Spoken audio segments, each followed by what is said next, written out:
off the ledge myself. However, I do know that, as has been the case like every other offseason, it's December 10th, 2025. So the rational Mets fan tells me we still have a lot of time left. The irrational Mets fan, seen homegrown talent Pete Alonso, the home run king, and our star closer Edwin Diaz out of here in a 24-hour span, also tells me separately that I need to see moves now. Until we start to see moves, I'm not going to be happy. And I don't think any Mets fan is going to be happy. So tonight's show is by all means not going to be on me trying to sell you as to why David Stearns is the best thing since sliced bread. Far from it. What we were going to highlight tonight on our latest Mets Free Agent Frenzy live show is to break down the latest reporting in Metsland, all the key news and rumors that we have found out since the Alonso debacle now coming to fruition that he is a Baltimore Oriole on 5 years, $155 million. We're also going to get into a plethora of players, and I do not want to waste any time in tonight's show, everybody. This is not going to be as formatted as it was in previous shows where we were just kind of cruising, going through all the rumblings and that be that. No, tonight is going to be very structured. We are going to be breaking down a whopping 40 players for you guys to get a grasp as to who they are, ultimately which ones are more likely to land with the Mets than others. We're going to go down the entire laundry list of every single feasible option for the New York Mets that we know to this point, between reported connections, including new news that we'll get into here shortly, as well as players that have not actually been connected to the Mets yet, but may find themselves landing in Queens either through the free agent or trade market. And in case you're wondering, Wardy, what players are you planning to talk about tonight? Don't worry, I'll tell you right now. We are going to be breaking down the following players to varying degrees. From starting pitchers, Edward Cabrera, Tarek Skubal, Tatsuo Imai, Freddie Peralta, Joe Ryan, Pablo Lopez, Michael Cain, Chris Bubich, Cole Reagans, Framber Valdez, Mr. Ranger Suarez, Mitch Keller, Jared Jones, Mackenzie Gore, Sandy Alcantara. We, of course, have Hunter Green in there, as well as Zach Gallen. Relievers, not as much, but we will add to this if we need to. We have Luke Weaver, Robert Suarez, Pete Fairbanks, Trevor McGill, and an honorable mention, everyone's favorites and nobody, Kenley Jansen, we may mention. I know you may not love to hear that. On the batter front, continue now, everybody, getting into various position players. Munetaka Murakami, Kazuma Akamoto, Cody Bellinger, Kyle Tucker, Fernando Tatis Jr., Yandy Diaz, Byron Buxton, Eugenio Suarez, Alex Bregman, Ketel Marte, Luis Robert, Lars Nootbaar, Brendan Donovan, Brendan Doyle, Jaron Duran, Stephen Kwan. We're going to Willier Abreu, Jake Myers. And yes, at the very end, we may talk a little bit about Paul Goldschmidt as well, as I know he was connected to the Mets today. I'm not buying that nonsense until he's actually pen to paper a New York Met. He's not someone that I want to see as the Mets first baseman to begin 2026. I don't think I'm the only Mets fan that finds himself feeling that way. So like I said, we have a lot to get into in this one, and I really do not want to waste much time. But what I definitely do want to know is out of the players that we're about to deep dive in this one, along with the latest news and rumblings of Metsland, as we break down what is officially next for this Mets team. And I figured, honestly, the only way to break down what is next for this Mets team is to, again, go down the absolute laundry list of quite literally every feasible player to varying degrees that could find themselves landing with the Mets. But what I want to hear from you guys watching the live show right now and to all of our replay viewers in the comments down below is to relay the following. Which out of those players that we're going to have this discussion on are you most high on or most keen on potentially landing with the New York Mets? And now let's get into this discussion. Let's begin with what you guys see beside me. Steve Cohen breaks the ice and shares his thoughts as the Mets, of course, are no longer having Edwin Diaz and Pete Alonso on their roster. And Steve Cohen tells John Heyman of the New York Post today the following, and I quote, "I totally understand fans' reaction. There's a lot of offseason left to, of course, put a playoff team on the field.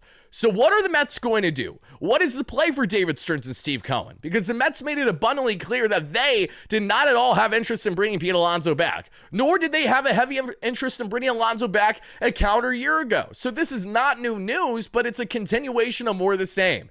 Now David Stearns, entering year 3 as team president after a failed 2025 season, is going to have his hands on the structure and the building of this team more than he has ever had before. And I know that concerns a lot of you Mets fans, and I don't fault you, because if we're being quite honest, David Stearns has proved little to nothing to justify that he is the man that is right to make certain decisions. He failed miserably in the 2025 season, and what I'm still holding him hostage for, and what I'm still most frustrated with him on as a Mets fan, is not him not heavily pursuing Pete Alonso, even though I really would have liked Pete even at 5 years if you're going to DH him more. It's not even the fact of some of the other things that have happened in Metsland. What bothers me most is that the New York Mets' lack of success in 2025, when he knew very well exactly exactly the struggles and the risks that was taking place in that rotation configuration to begin the season, and decided to sit on his hands and do absolutely nothing when he had ample opportunity and time to do so throughout the course of the early summer, eventually leading to the trade deadline. If he was more proactive, like he said in his postseason presser,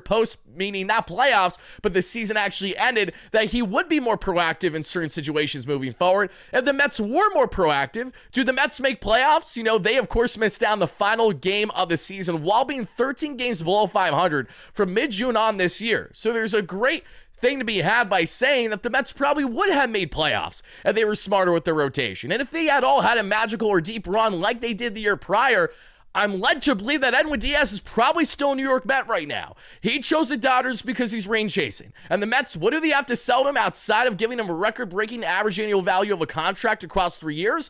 They have nothing else to sell to him. They can't sell to him that, the next couple years are going to be this. He has been part of an organization since the start of 2019 that only made playoffs, twice? Over that time, or just once? I might not even be doing this correctly. Twice, 2022 and 2024. Even though it's really just 2024 because no one cares about 2022. Horrendous end of the season. Horrendous curb stomping by the Padres at Citi Field, at home. Embarrassing. Of course, I was in attendance for Game 1 to see Max Scherzer do absolutely nothing good, but I'm not here to get on those tangents anymore. The point I'm trying to make is, from my own personal point of view, my disgruntlement will continue with David Stearns more on the inability to be more effective this past year, which has now led to so much changing in 2026. And part of me feels like David Stearns wanted this. Not that he wanted the lack of success, but he wanted the ability to have free range to build this team the way that he wanted. And the one final point I'd like to make before we deep dive these players, deep dive these donations, deep dive this reporting is the following. David Stearns is the guy that Steve Cohen wanted from the first start of him becoming owner in December of 2020. If David Stearns was not under contract with the Brewers then, the Mets would have hired him right away, which means that the entire complexion of how this organization would have looked would have been vastly different years ago. Why? Because Stearns actually would have been able to build more of the core group at the time. Instead, when he arrived with the Mets, the core group was already well established, and his goal was to see if he could run it back after a magical 2024 season. He moved marginally on his moves. It failed miserably for him, and now he's going to need to try to right the ship and right his wrongs with so many things that went wrong. And not only does that bother me with losing Edwin Diaz, but it also bothers me knowing that the final year of Pete Alonso in a Mets uniform had to be a year that they did not even make postseason play. This same year where this man, of course, is the home run king of this organization. What do we have to thank him? Oh yeah, we didn't even give him a formal offer because we knew that he was not going to go for 3 years again as long as he had a suitor like the Orioles who matched the Schwarber contract yesterday at 5 years, 150, gave him $5 more million, and that is all Scott Boras and Pete Alonso needed to be happy and to settle down there in Baltimore in the smaller markets. So I'm not going to go farther on those tangents in this one, everybody. If we have breaking news that happens throughout the live show regarding signings, we most certainly will address them as we always do. Same thing can be said with trades. I'm under the impression that this will be a calm night in Mets land, barring changes, but of course, anything and everything can happen in baseball, so you never know at this point of the year. I'm sure a lot of moves will be happening in the next week and a half, but in the meantime, let's go down the laundry list real quick of the latest news in Mets land that we will then further break down and highlight with these individual players in tonight's show. If you guys have not already, please make sure to hit that like and subscribe button on your way in. I really do appreciate it. It's a great way to support the platform and help us get to our next short-term goal of 37K. We were awfully close to getting there. We're just a couple hundred subs away, so continue to smash those buttons if you enjoyed the content. And to our replay viewers, again, thank you so much for watching. Everyone on replay, let me know all your key takeaways down below in this one. But let's begin here, everybody. That Steve Cohen quote, it's simple and it's right to the point. I totally understand Mets fans' reaction. There's a lot of offseason left to put a playoff team on the field. Let's see what playoff team he fields, because I'm telling you right now, if this team doesn't look as good on paper or close to as what we saw this past year, every Mets fan in their right mind should not go out of their way to attend Citi Field. Miss me with the nonsense that we should help the pockets of Steve Cohen and invest, $50 in parking and then invest another inflated tax on those tickets. They're only getting more and more pricey every year. The Mets had record-breaking attendance at Citi Field this past year, and what did they get in return? They don't even make playoffs. So, yes, changes need to be had, and Steve Cohen knows that. Let's see if he can change the narrative that is quickly being built by Mets fans, which is the following: that Steve Cohen didn't buy the Mets to actually be a rightful owner, but that he buffed the Mets for the long-term plan kind of building a casino and around the stadium, focus on his financial ability more so than what he would do for the team. That is complete nonsense. I will not stand by that remark at all. Steve Cohen is the reason why we have lofty expectations each year. Otherwise, we'd be settling for another offseason on a broken Dylan Betances, a Rick Porcello, a Mr. Jake Marisnick, and a bunch of bums that'll do absolutely nothing. And I know you may say to yourself, well, Tyler, the Mets have spent big and it really hasn't alluded to much. They haven't had success. You're not wrong, but the point that I'm trying to make is that it really has not been for a lack of effort on Steve Cohen's end.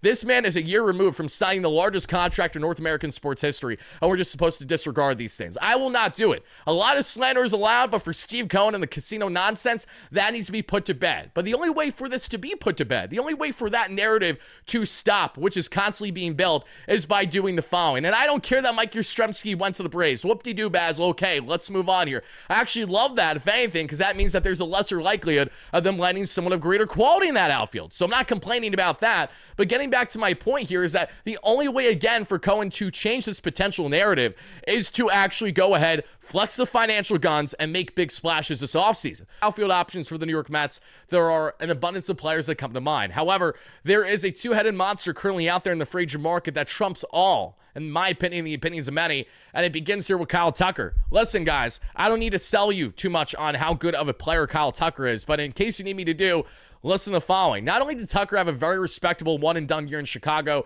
after he played many years in Houston, where, of course, he was in a batter's box there at Minute Maid for half the year and certainly thrived as a very well-rounded and, in my opinion, one of the most balanced outfielders that we have seen for the past half-decade.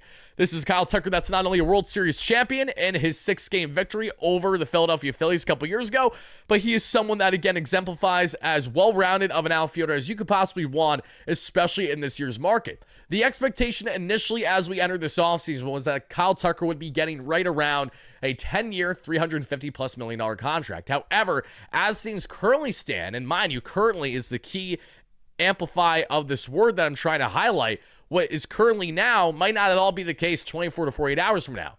But as of now, Tucker's market has not materialized too much yet. One that does have to assume it will, given Schwarber and Alonso are now off the board. But Tucker, who's the big bat available, is he going to get the years he's looking for, or is he going to have to settle for less with high average annual value? In a role where he does have to say settle for less, especially, the Mets, I'd imagine they have to be all involved in this market. Gary Cohen was just saying on SNY the same thing. He's led to believe that the Mets will be involved in Tucker's market because it really makes no sense why they wouldn't be. And I 1,000% agree with him on that. And again, it was reported widely today that the Mets were among teams that have been in his market that have at least chimed in, shown interest, and seen kind of what is the status of things for Kyle Tucker. So Tucker's a domino that still may not fall for a couple weeks. It may not even fall until we get into January. But one thing is certain, out of all the players that were available in this year's free agent market, few are more appealing and more enticing than Kyle Tucker, and here are the reasons why. I'm not here to necessarily sell you on what Tucker just did this past season with the Cubs, because you also have to bear in mind he dealt with an ailment and played through that injury for a month plus. If I'm not mistaken, it was right around August or so, so he did fluctuate a little bit that we saw. I have to get away from this page. That's Alonso's. I'm only going to cry my eyes out even more by looking at it, so let's get away from Pete here for a second, and let's go ahead and pull up Mr. Kyle Tucker and look at his savant numbers. We're also going to get into Kyle and talk a little bit about his consistency and go on from there. Let's see, everybody. Here's what we got in Mr. Kyle Tucker. And anyone that's donating, thank you so much. I appreciate that. I will get to your comments after I break down these outfielders. So it will be a couple minutes, so just be patient. As we see here, this past season for Kyle Tucker, who still posted an 841 OPS. This season prior, final year in Houston, had 23 home runs and 993 OPS and a 408 on base. In 2023, he had himself 29 home runs and 30 stolen bags, a 284 average, and an 886 OPS. Kyle Tucker has been both strong offensively and defensively. He's not the best outfielder in the world, but he isn't nearly as glaring of a liability as maybe we have seen some other guys be for the Mets in recent years. 90th percentile in batting run value, 78th in base running value, right around league average in fielding run value, 92nd in xWOBA, 84th in expected batting average, 82nd in expected slugging, 53rd in average exit velocity, 65th in barrel percentage, just below league average in hard hit percentage, 80th in sweet spot percentage, league average in bat speed, 82nd percentile in squared up percentage, 98th in chase percentage. This man has such a brilliant eye at the plate. 76th in whip percentage, 85th in K percentage, 96th in walk percentage. Again, this is why you trade someone like Brandon Nimmo. It's because if you're going to fill the void, Kyle Tucker not only fills the void for you, but you're filling the void with someone that is what? 3-4 years younger at minimum than Nimmo. And on top of it all, even if you invested, say, long-term, you got out of the Nimmo contract. That did not look good for the remaining 5 years with someone who can't play defense well and left and has a noodle for an arm. You don't think you would be able to get out of the back-end contract of Kyle Tucker if you found yourself of similar fate? Or maybe he doesn't age well as he gets to his age 33 or 34 season? I'm very inclined to believe that the Mets would either be able to dump him somewhere or just outright part with him and not lose too much sleep over it. Albeit, I will say, things may change drastically with the pending lockout a year from now and the openness of the CBA agreement between, of course, the ownership and the player union. Knowing that uncertainty and knowing that there might be different payout structures for how teams can operate moving forward, I'm sure is also weighing on Scott Boras, Kyle Tucker, and the Mets and many other teams trying to make their rightful decisions this offseason. So, for Kyle Tucker, everybody, what I see, a 26th percentile in range and his outs above average. So, again, not an elite defender. He's okay. 83rd in arm value, above league average in arm strength, so that's what you like to see. A guy who can, again, consistently steal around 25 to 30 stolen bags for you every single year. Unbelievably clutch with runners to scoring position. Has been a tremendous playoff performer over the years that we saw for the Houston Astros. A World Series champion. He's only entering his age 29 season.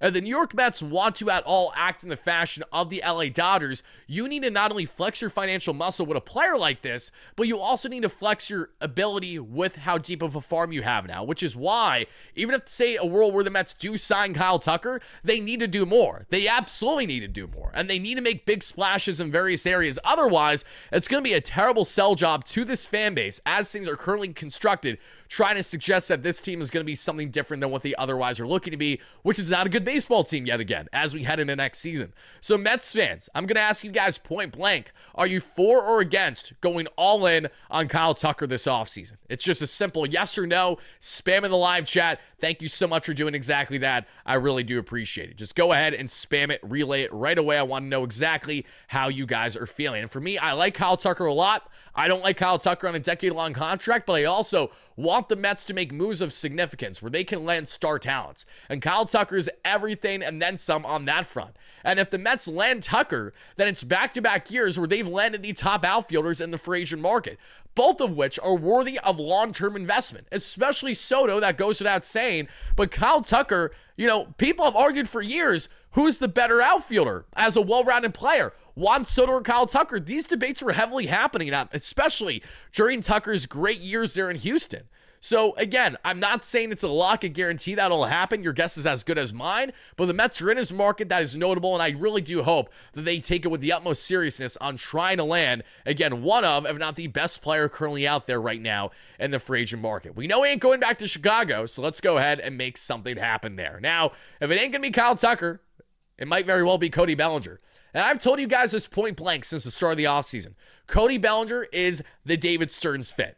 If David Stearns is really priding this Mets team on upgrading defense, versatility, and offense next season, then there are a few guys that check off more boxes currently, especially in the free agent market, than Cody Bellinger and what he provides. And I know Bellinger is a very wishy-washy player due to his health over the years. He's had a very loopy swing. He's dealt with a lot of injuries between the shoulder and many other things over the years. He had a great first year in Chicago and then didn't look great so much so that they basically dumped him to the Yankees. Then with the Yankees in the short porch, he absolutely thrives, takes advantage. His splits at home versus the road aren't great. I'll put an asterisk there. He was very much a more dominant hitter in Yankee Stadium, which isn't a surprise for Cody Bellinger as a pull hitter, of course, taking advantage of short porch.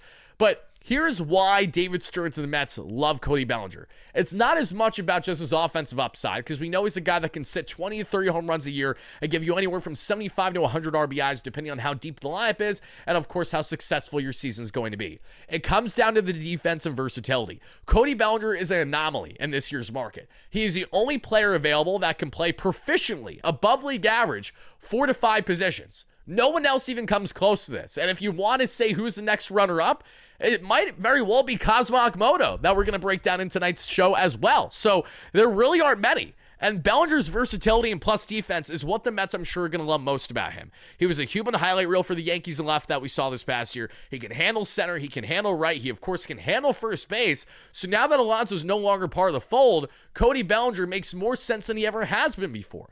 But here's the main gripe that I personally have with Cody Bellinger. It's not necessarily how much he's fluctuated over the years with his offense, as it's more so in what kind of bidding war would we find ourselves getting in.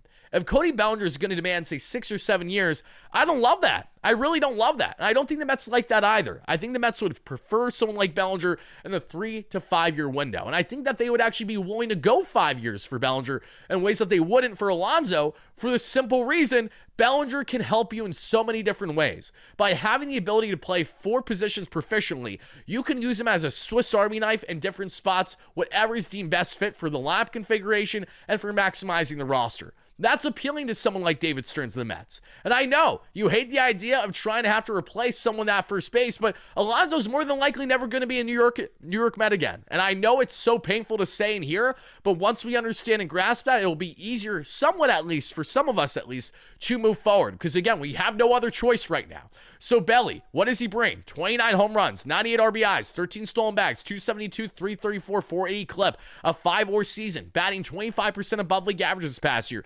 82nd percentile that we saw in batting run value, 69th in base running value, 91st in fielding run value, 49th in XWOBA, right around league average, and expected batting average, league average, and expected slugging, well below league average, and average exit velocity, barrel percentage, hard hit percentage. So he's fluctuating obviously with his hard hit rates. We know that bat can be fickle. He can be clutch, but Bellinger's one of these guys where, again, an 814 OPS this year. He had a 751 with the Cubs the year prior, batted 266 with 18 home runs. The year before that with the Cubs, he was fantastic. 881 OPS, batted 307, mind you, 356 on base and a 525 slug. So he's fluctuated, and that's why there's a risk by investing long-term in him. And all I have to say as a counter to that is, again, if the Mets can get out of Nimmo's final 5 years, why wouldn't they be able to get out of, say, Cody Bellinger's final 2 or 3 years if you sign him to, say, a 5 or 6 year contract, and maybe he doesn't look good after your first 2 or 3 years with him? You worry about that down the line, at least in theory. Maybe the Mets are not going to operate in that fashion, but that's just been my personal mentality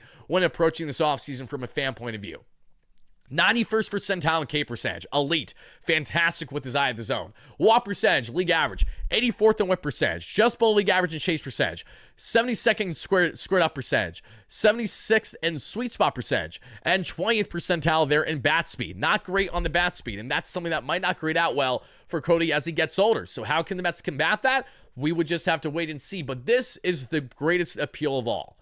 93rd percentile in outs above average, 91st in arm value, 83rd in arm strength. We all saw Cody Bellinger make that immaculate reception. No, it wasn't Franco Harris. It was Cody Bellinger robbing the New York Mets of a hit in the Subway Series this past year, that then double up the Mets on what was one of the best outfield plays of the entire season out of any team in baseball. I remember like it was yesterday. Do you guys remember? I know I do. Bellinger is an elite glove. He's a versatile player. And more than all, he is a great clubhouse character. He's a great personality. People have always raved about him both on and off the field. And he knows what it takes to win in big markets. And I think that's something so important that the Mets have to evaluate when we look at the players that they're trying to bring in this offseason. You can't bring in guys that are going to shy away from handling the bright lights in the big picture, which is New York City. We can't bring in the Ryan Helsleys of the world, for example. You need to bring in guys that either have had prior experience and know what it takes, or are having the right mentality going into now a new stage in their career. Cody Bellinger won a World Series with the LA Dodgers. He dominated to a degree in the big market in Chicago when he started. He had a fantastic one-and-done year with the Yankees, and for his second consecutive offseason, there's a great reality that the New York Mets pry away the top outfield talent that's hitting the market as a rental piece, because he was acquired via trade the year prior by those same New York Yankees. So I know Yankees fans don't love to hear it, but I will be a little surprised, genuinely, if the Mets are not heavily involved in Bellinger's market through and through until the end. Meaning that even if he, say, goes back to the Yankees or goes to a different contending team, that the Mets will find themselves more than likely in that conversation, because we know they have been to this point. So guys, as I stated before, and I'll say it again, let me know. Give me an up or a down. Let me know right here, right now. Are you for or against signing Cody Bellinger? Let me hear it, everybody. Now, as we go on from Cody Bellinger, let's get into some more interesting and kind of fun options. And there's a wide array and variety of talents here. And trust me when I say some are far more realistic than others, okay? Let's see. Trust me, I know I need that news to happen too, Rick. And we're going to get some more donations, like I said, once we're done breaking down the outfielders of tonight's show. Because next up on the list is a player that's a pipe dream right now. But no doubt that if he is somehow, some way available, the Mets should do everything in their power to bring him in. As long as we feel that he can adjust to New York, handle this market, there has been character questions with him in the past given his immaturity. However, there's been never any denying as to how talented of a player he is, and he fits the short and long-term timeline. And someone who already has a rapport and connection to Juan Soto. Look no further than the best overall right fielder in baseball. And yes, you heard that correctly. Juan Soto has nothing on this man defensively, and that is, yes, Fernando Tatis Jr. Let's talk about Nando, because AJ Preller has made it known that basically, they're going to listen on everyone, as they always do. And the Padres are in this very unique position where they're trying to sell the organization after the unfortunate passing of Peter Seidler, who was a great human being, great owner for that organization, did everything in his power to try to win, but he got desperate in doing so. That's why he gave Xander Bogaerts 12 years when that contract already looks terrible. That's why he gave Yu Darvish a long-term extension when he's already past the age of 35. He's had some messy contracts, and while Tatis is not a guy the Padres want to get rid of, he does provide the most value on a long-term deal that they actually could shed. He's far more likely to actually get quality assets in return than any of those other inflated contracts, whether that is a Jake Cronenworth to a lesser degree rather, whether that again is a Yu Darvish, Joe Musgrove in those ears, Mr. Xander Bogaerts. Manny Machado is great, but we know Manny's already peaked in his career, so one does have to ponder how much value is there for someone like him versus someone like Nando. The Mets need at least one, if not two, outfielders that they need to acquire this offseason. If they want to go ahead and make a statement and flex the guns that they have from their assets and their farm, look no further than a Fernando Tatis Jr. blockbuster trade that'll make every Mets fan forget about the fact that you just allowed Pete Alonso to walk like it was nothing. Nando, as you guys can see, the numbers speak for itself. He's a human highlight reel. Not only did he have 25 home runs, 71 RBIs, 32 stolen bags, a 268, 368, 446 clip for a 6-WAR season this past year because he was elite defensively, 31% above league average, 92nd percentile in batting run value, 93rd in base running value, 92nd in fielding run value, 92nd here in xWOBA, 84th in expected batting average, 84th in expected slugging, 95th in average exit velocity. Cody Bellinger could never. 66th in barrel percentage, 93rd in hard hit percentage. Sweet spot percentage, no chance, but it doesn't matter. 77th in bat speed, 69th in squared up percentage, 73rd in chase percentage, 32nd in whip percentage, 66th in K percentage, 90th in walk percentage, 94th in outs above average, 82nd in arm value, 99th in arm strength, and 83rd here in sprint speed. He is as balanced of a player as they possibly come. And there's any way that the Padres and Preller are willing and are going to listen on potentially prying Fernando Tatis Jr. out of San Diego, you have to go all in there. You have to show a heavy interest if you're the New York Mets. Because you can't say that, that he doesn't fit the David Stearns profile. He checks off quite literally every box. With the exception that, yes, he's been immature in the past. Yes, we don't know how exactly he would handle New York. We do know his father played for the Mets, so I'm sure he would have a helping hand and help guide him in that direction. But Nando, again, is the best right fielder in baseball. He's so good that you could argue that if you acquired him, you would want to shift Soto to left, or you would potentially want to give Nando some reps in center as well, depending on how Carson Bench is going to play out, because Bench is likely to look better in left than he is center from everything that we're hearing at the moment with his young development, Mets top outfield prospect. But here's the other thing. If you trade for Fernando Tatis Jr., you're probably going to have to trade Carson Bench, right? So I think we can kind of kick out the door the idea of the Mets having a future with Carson Bench in this hypothetical. Why in God's name would the Padres trade AJ Preller, not trade AJ Preller, trade someone like Tatis without getting the Mets top outfield prospect in return as a starting point? If you're the Padres, that's the first thing that you start the conversation with. No doubt about it. Nor can you fault them, nor would I blame them. And as much as I love Bench, everyone has a price. Nando's an exception. He's the same age as Soto, exact same timeline. You could get him being an elite player for potentially the next easily 7 to 10 years, and you can have a lot of production in doing so.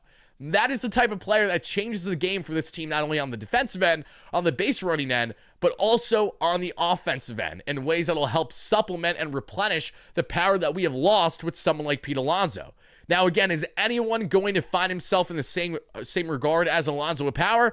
With the exception of Eugenio Suarez in tonight's discussion, probably not. So I'm not here to sell you that, the Mets have all these guaranteed options in front of them when looking to replace Pete, because they don't. But it's about getting creative and about supplementing and really replenishing in all these areas of needs and areas of need in ways that maybe they haven't before.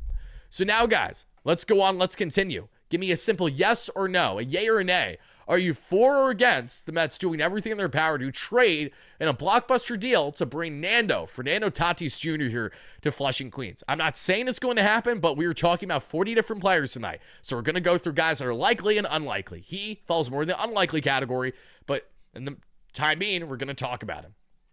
Going on from Fernando Tatis Jr., let's get on to another one. One who's far more injury prone, but someone who's uber talented. And when right, in my opinion, is still one of the most balanced players in the game today.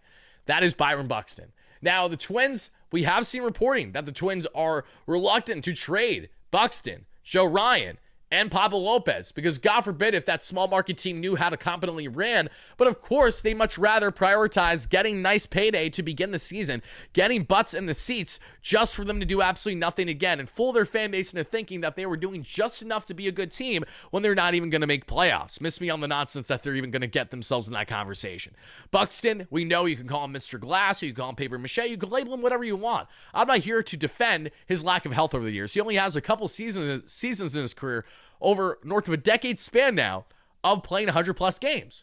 So for Byron Buxton, if you acquired someone of his ilk, someone of his talent, you would not be doing it to have him play in the outfield every day. You would do it, in my opinion at least, to have him get reps in center and or left, while also giving him some time at DH. And the Mets, as of now, have wiggle room to do that because we don't have to worry about Alonso being in that position because he, again, is out of here and he's in Baltimore. So Byron Buxton, if you say had him get a solid amount of reps in the outfield, but to maximize his health and his potential to stay with the team all year long, put him at DH for a good chunk, I think that is the best route to go about a Byron Buxton move if you were to trade for him. This past season is coming off of a career year. 97 runs scored, 35 home runs, 83 RBIs, 24 stolen bags, 264, 327, 551 clip, a 5 WAR season for 36% above league average in 126 games. 94th percentile in batting run value, 99th in base running value. Amazing base runner. We know how elite he is with the base running. He's literally the best in baseball, and I want him a lot for that reason. He's such a dynamic player and can hurt you in so many different ways.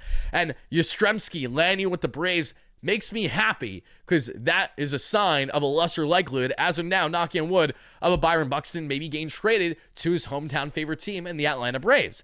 92nd percentile in expected slugging, 81st in xWOBA, league average and expected batting average, 92nd average exit velocity, 96th in barrel percentage, 96th in hard hit percentage, well below league average and sweet spot percentage, 88th in bat speed, 22nd in squared up, league average or just below in chase percentage. Whiff and K rate's not good at all. He's swinging and missing a lot, but he still had a fantastic season. 42nd percentile in walk percentage, so just below league average. 81st in outs above average in the outfield. 46th in arm value, but 77th in arm strength, and 100th in his speed there, as you guys can see. Literally fantastic, dominant, a lot to like about Byron Buxton. So I'm not going to go further there because we're rapid firing a lot of different players tonight. It's a simple yay or nay. Are you guys for or against a potential Byron Buxton trade if he's willing to A, waive his no trade clause, and B, the Mets find themselves as the rightful suitor to land him and his veteran services? Let me know, guys, in the chat, and let's continue on from there. Now, to go on for Byron Buxton, another player that we're going to break down that is in the outfield profile. These ones are now going to start to fluctuate as to how good and how valuable they are. Let's now begin the discussion with a steep drop-off, but we will, of course, pick it back up a little bit by getting into a player that the Mets were actually reportedly connected to today, and that's, according to Will Salmon of The Athletic, that the Mets have a level of interest in Lars Nootbaar. And I'm here to tell you right now, no, I don't want the Mets to land Lars Nootbaar. Nothing personal against Lars, but I feel like in any role where the Mets land Lars Nootbaar, they're not making the kind of team that I want them to make next season. Lars Nootbaar reeks of kind of settling for, just some solid options on the corner outfield where maybe you platoon on certain settings. Nootbaar's always been this infectious personality. There's been a lot of belief that there's untapped potential with him, but he's coming off of another year there where he's kind of underwhelming with his play. There are things I like and things I don't like about Lars Nootbaar, who, of course, won gold for Team Japan with Shohei Ohtani, Yoshinobu Yamamoto, Munetaka Murakami, and everyone else in company at the 2023 WBC. Now, I'm going to be quick with Lars because I'm already seeing in the chat how you guys feel about him. You see the numbers down below: 13 home runs, 48 RBIs, 68 runs scored, 4 stolen bags, a 234, 325, 361 clip. Good for right around league average as a batter this past season. 38th in batting run value, 44th in base running value, 23rd in fielding run value, 36th in xWOBA, 18th in expected batting average, 32nd in expected slugging, 79th in average exit velocity, 60th in barrel percentage, 87th in hard hit percentage, 29th in sweet spot percentage, 68th in bat speed, 79th in squared up percentage, 87th in chase percentage. So a really good eye at the plate, similar to Nimmo in his earlier years. 73rd in whip percentage, 53rd in K percentage, 80th in walk percentage. Outs above average, a little below league average, but not terrible. 39th. Arm value's 4, which is interesting. I'm curious what is the big difference between the value of looking at arm value versus arm strength. I'm not exactly sure what's the differentiator there that is classified in Baseball Savant. But what I do know is that 81st in arm strength is good. 10 times better than what Brandon Nimmo is giving us.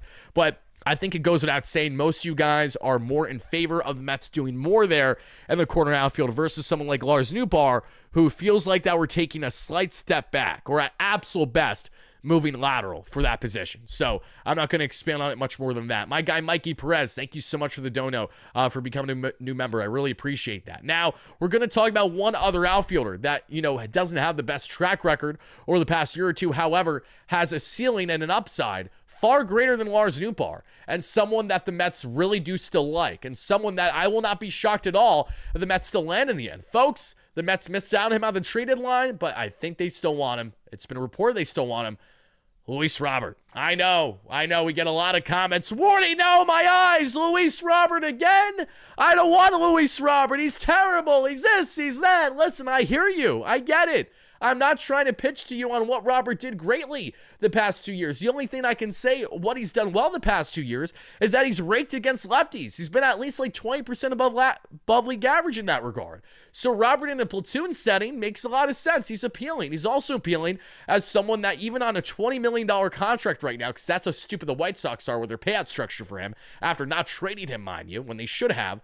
He's just such a bizarre player to evaluate because there's so many people across the industry, across the game that are still believing that he is someone who can get back to somewhat of his 2023 self, where he hit, 35 home runs, north of 90 or so RBIs, an elite talent. And at the time, 2 years ago, looked like an MVP caliber talent with how elite he was with his base running, with his defense, and with his offense. Luis Robert, early in his career, had every single fan and their mother saying, I want him on my team. The problem is, since the Chicago White Sox are the White Sox, and we know how incompetent they are, we know that they are not going anywhere. Because of that reason, he's lost all motivation imaginable. He has played like a shell of himself. And you want to know what his best play was this year, funny enough? It was the final month leading into the trade deadline. Why? Because he's been trying to get traded. He wants nothing to do with that sorry White Sox team. He doesn't want to be on a team where he's literally on an island because they have no offensive upside in their lineup whatsoever. The bar is so low that when Robert had his breakout 2023 season, that team only won 61 games or so. The year prior, when he had a very good season, just smaller sample size, they were 500. So it has been a steady drop-off since then for how bad the White Sox have been, and Robert has had all the writing on the wall to be a clear change of scenery candidate. No doubt about it. And I do think that Robert would thrive with the New York Mets. I think he'd thrive with a lot of teams looking to contend next season. But I do completely understand the reservations with someone like him. He's struggled mightily to hit breaking and off-speed pitches, and his defensive value, his base running are fantastic. So that alone should have you wanting him as an upgrade over Tyrone Taylor. But if you can actually get Robert at all like he has been in the past, he has all the makings of someone who could be a really, really good acquisition for the Mets if they don't give up a Kane's ransom. And that's where I fall in the category of. I like Luis Robert. I don't want to give up too much quality for him. But if you can give up lesser assets than you've ever had for him because he's coming off of back-to-back down offensive seasons, now's the time to do so. How much longer the White Sox are going to hold on to him? It doesn't feel like it's going to be too much longer. He was in the 87th percentile in fielding run value, 76th in base running value, 33rd in batting run value, 49th in XWOBA, 47th in expected batting average, 56th in expected slugging, 42nd in average exit velocity, 60th in barrel percentage, just below league average in hard hit, just above league average in sweet spot, 92nd percentile in bat speed, so elite with the bat speed, terrible with the chase and the whiff rates and the K rates, because again, he swings and misses at a lot of pitches that aren't fastballs. 62nd in walk percentage, 93rd in outs above average, elite defender, elite center fielder, 63rd in arm value, just above league average in arm strength, and 90th percentile there in sprint speed. He has all the intangibles that David Stearns wants on this team.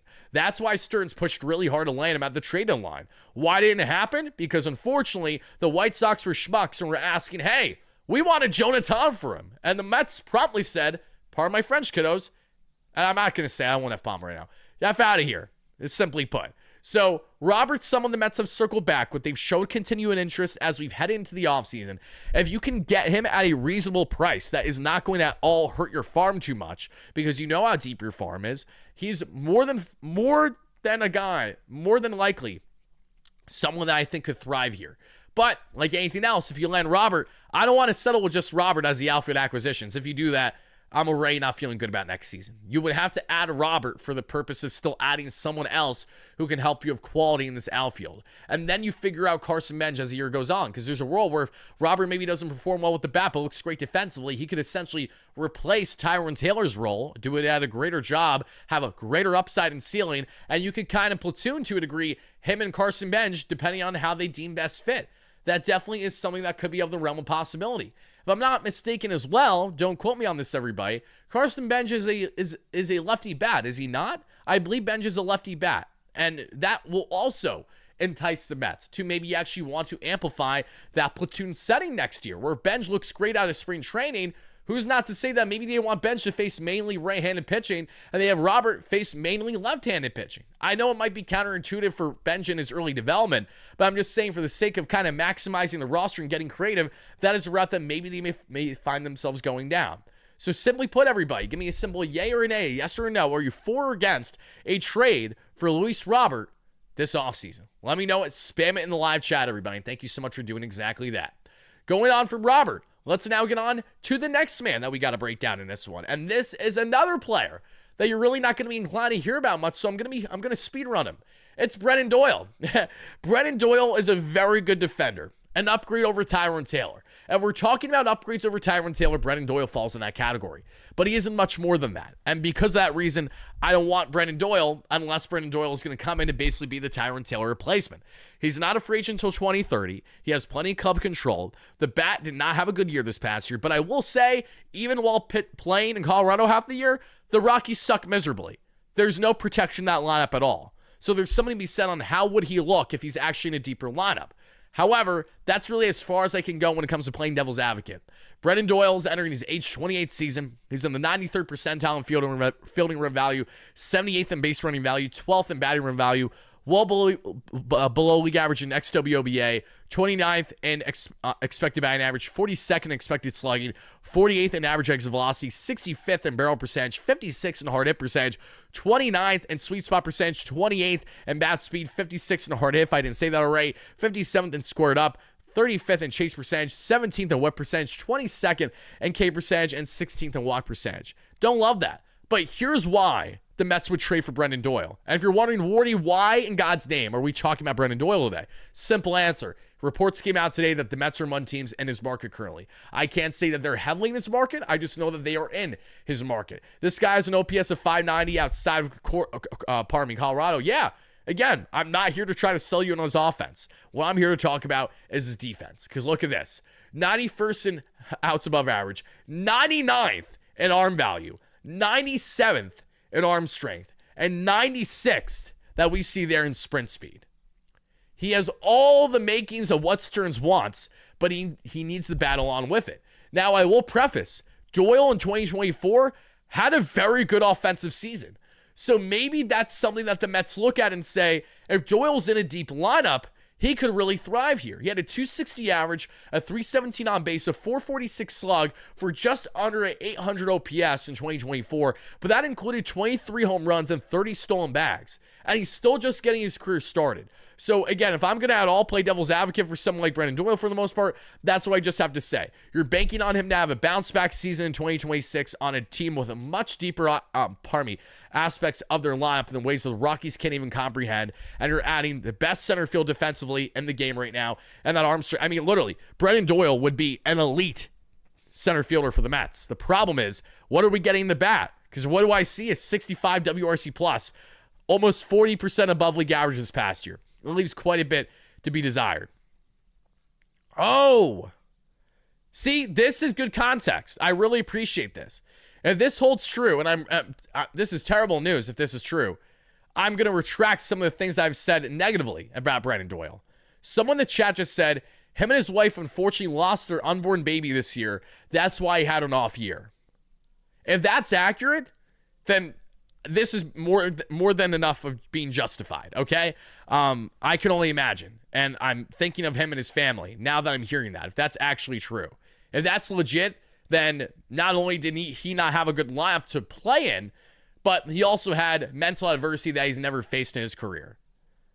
That's terrible. Absolutely terrible. And hearing that, honestly, encourages me on his ability to bounce back, especially in a deeper lineup.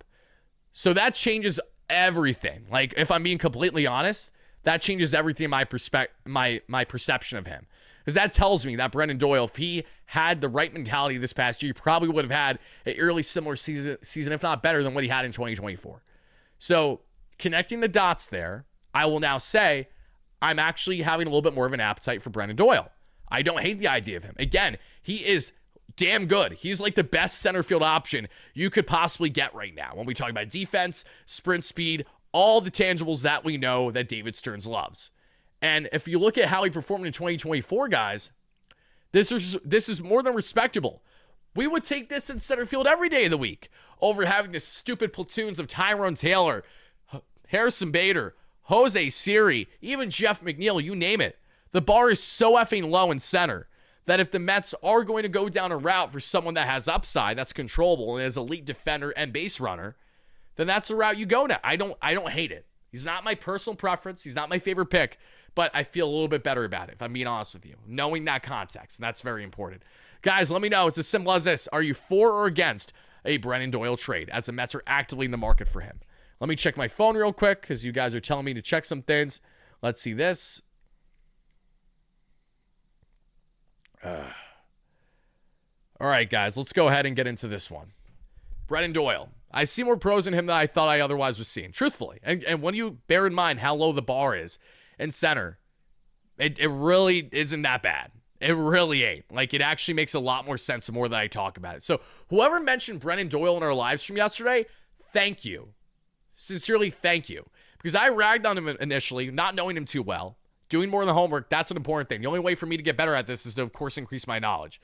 Thank you so much for the donation, Sandy. I appreciate that. I'm going to get to those donations once I'm done breaking down our outfield options. We're breaking down outfielders, then I got to get into starters, then I got to get into relievers, and then I also got to get into infielders. We have so many players to break down tonight, it's not even funny. So to our replay viewers, I appreciate your patience. But nonetheless, let's now go on from Brendan Doyle to getting on to our next potential outfield option.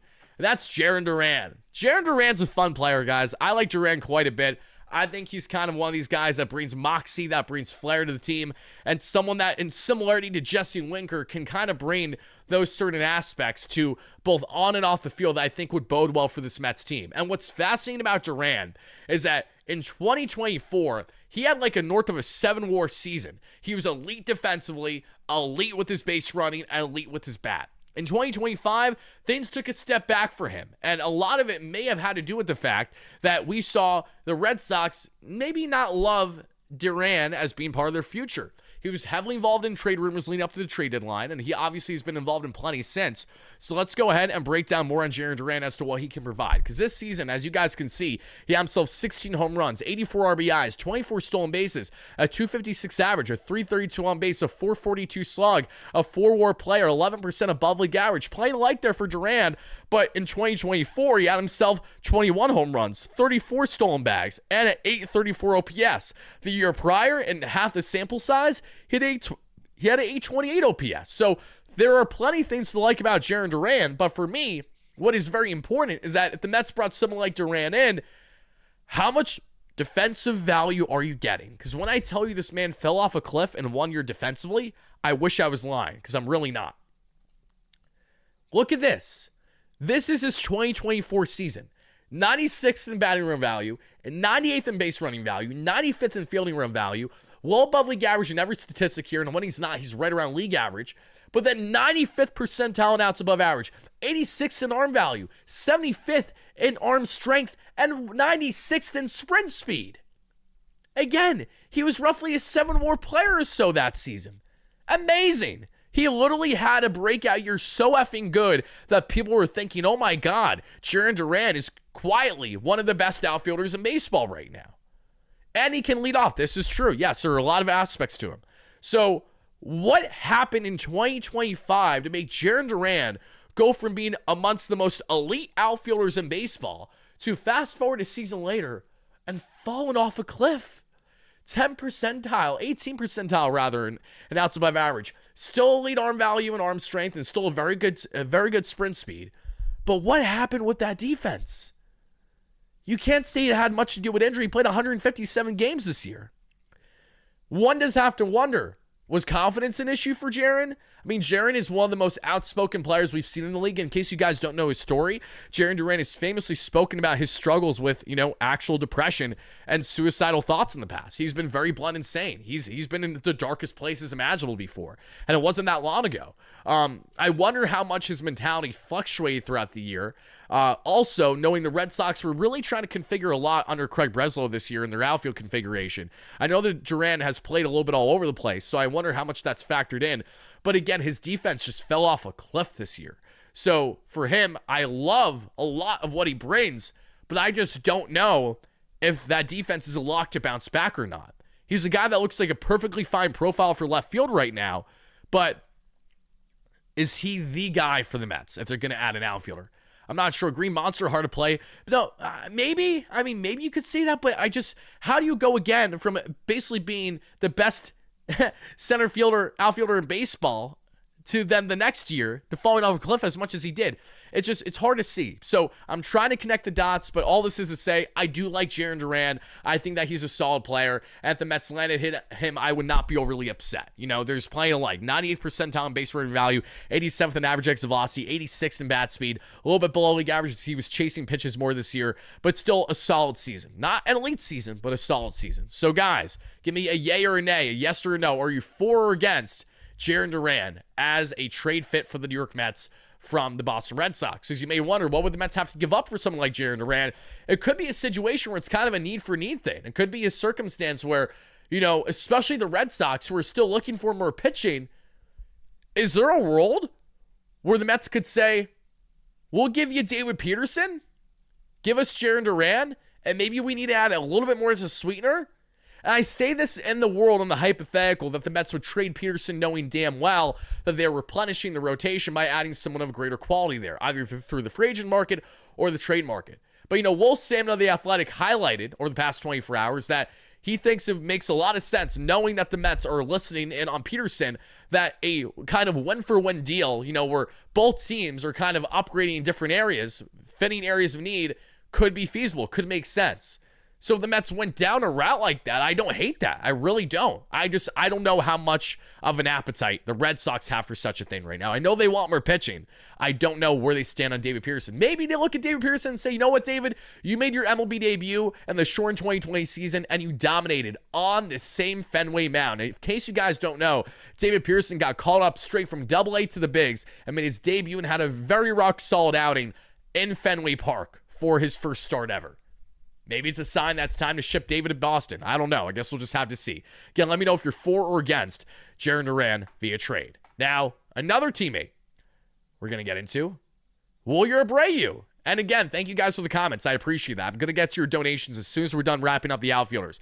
I only got to talk about, I believe, 2 more outfielders after this, and then we're done with our outfielder discussion for tonight at least, unless we find out breaking news. The Mets have signed or traded for so-and-so.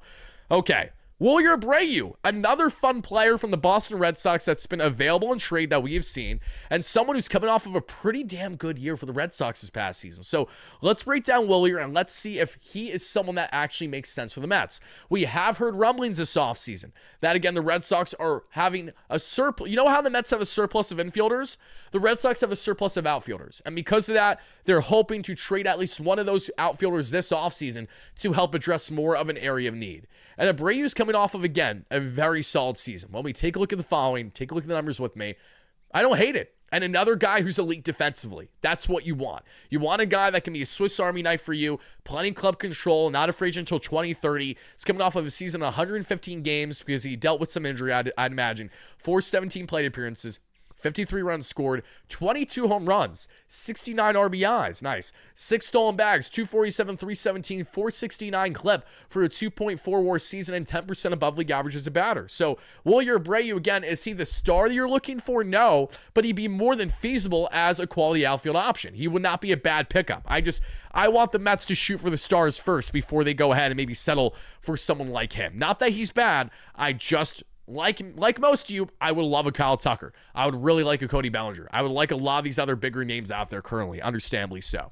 63rd percentile for Wilyer Abreu in batting run value, 38th in base running value, 90th in fielding run value, 69th in xWOBA, 33rd in expected batting average, 80th in expected slugging, 66th in average exit velocity, 77th in barrel percentage, 59th in hard hit percentage, 19th in sweet spot percentage, 80th in bat speed, 16th in scored up percentage, right around league average in both chase rate and whiff rate, a little bit below league average in K percentage, 67th in walk percentage, but this is why you like Wilyer Abreu. 94th in outs above average as an outfielder, 77th in arm value, and 97th in arm strength. Again, all things in which Brandon Nimmo pales in comparison there in left. 54th percentile in sprint speed. So a league average sprinter who, again, had 6 stolen bags. I'm sure the Mets could get him and steal at least 10 next year. So, how do we feel about Wilyer Abreu? Well, if we take a look at the track record, because he's just starting to blossom, he played in 2024, 447 player appearances, so actually a smidge more, and had right around the same OPS, a 781 OPS, had a 459 slug, which was 10 points lower than this past season, 15 home runs and 8 stolen bags. So Abreu's only gotten better. He's only really broken out in the league the past couple seasons. So he's a guy that definitely has upside. So I definitely want to know from you guys, yay or nay, are you for or against a Wilyer Abreu trade? Let me know, guys, in the chat. Go ahead and spam it right here, right now. Let me hear it. I want to know who you guys like the most in the end of tonight's discussion out of all the players that we're discussing. So we've already went through a lot, and we're not even halfway done. Now let's get on to another outfield option. Second to last here, but arguably one of the more fan favorites, depending on who you talk to. Wrong player. We already talked about Nando, so I don't got to talk about him anymore. I did not mean to click on his thing. Give me 1 second so I could pull up the right player that I meant to talk about. You guys didn't think I was going to have an outfield discussion with at minimum having at least somewhat of a conversation about the bat who is most likely to be traded at the deadline along with Jaron Duran, but neither of which happened. Guys, let's talk about Steven Kwan. Steven Kwan, again, is he my favorite player? No. If I'm being quite honest with you, I would be more happy if the Mets did not land someone like a Steven Kwan profile, just because I love power. I know he can be a very good defender. I know that he honestly might be a perfect Swiss Army knife for this Mets offense if they add a lot of power around him. I just don't know. The jury's still out for me in my personal feelings on Steven Kwan. I don't know how I feel about him. Elite defender, a solid base runner, but someone offensively that leaves so much to be desired on the power front, but is also tremendous with his eye at the plate. Kind of a Luis Arraez-esque, if you will, of someone who is not going to strike out literally at all. And when we take a look at his numbers here, he's in the 94th percentile in fielding run value, league average and base running value, below league average and batting run value, 32nd xWOBA, 84th in expected batting average, 20th in slugging, 7th in average exit velocity, 4th in barrel percentage, 1st in hard hit, literally the worst. He was the worst hitter in baseball. Like, he does not hit hard at all.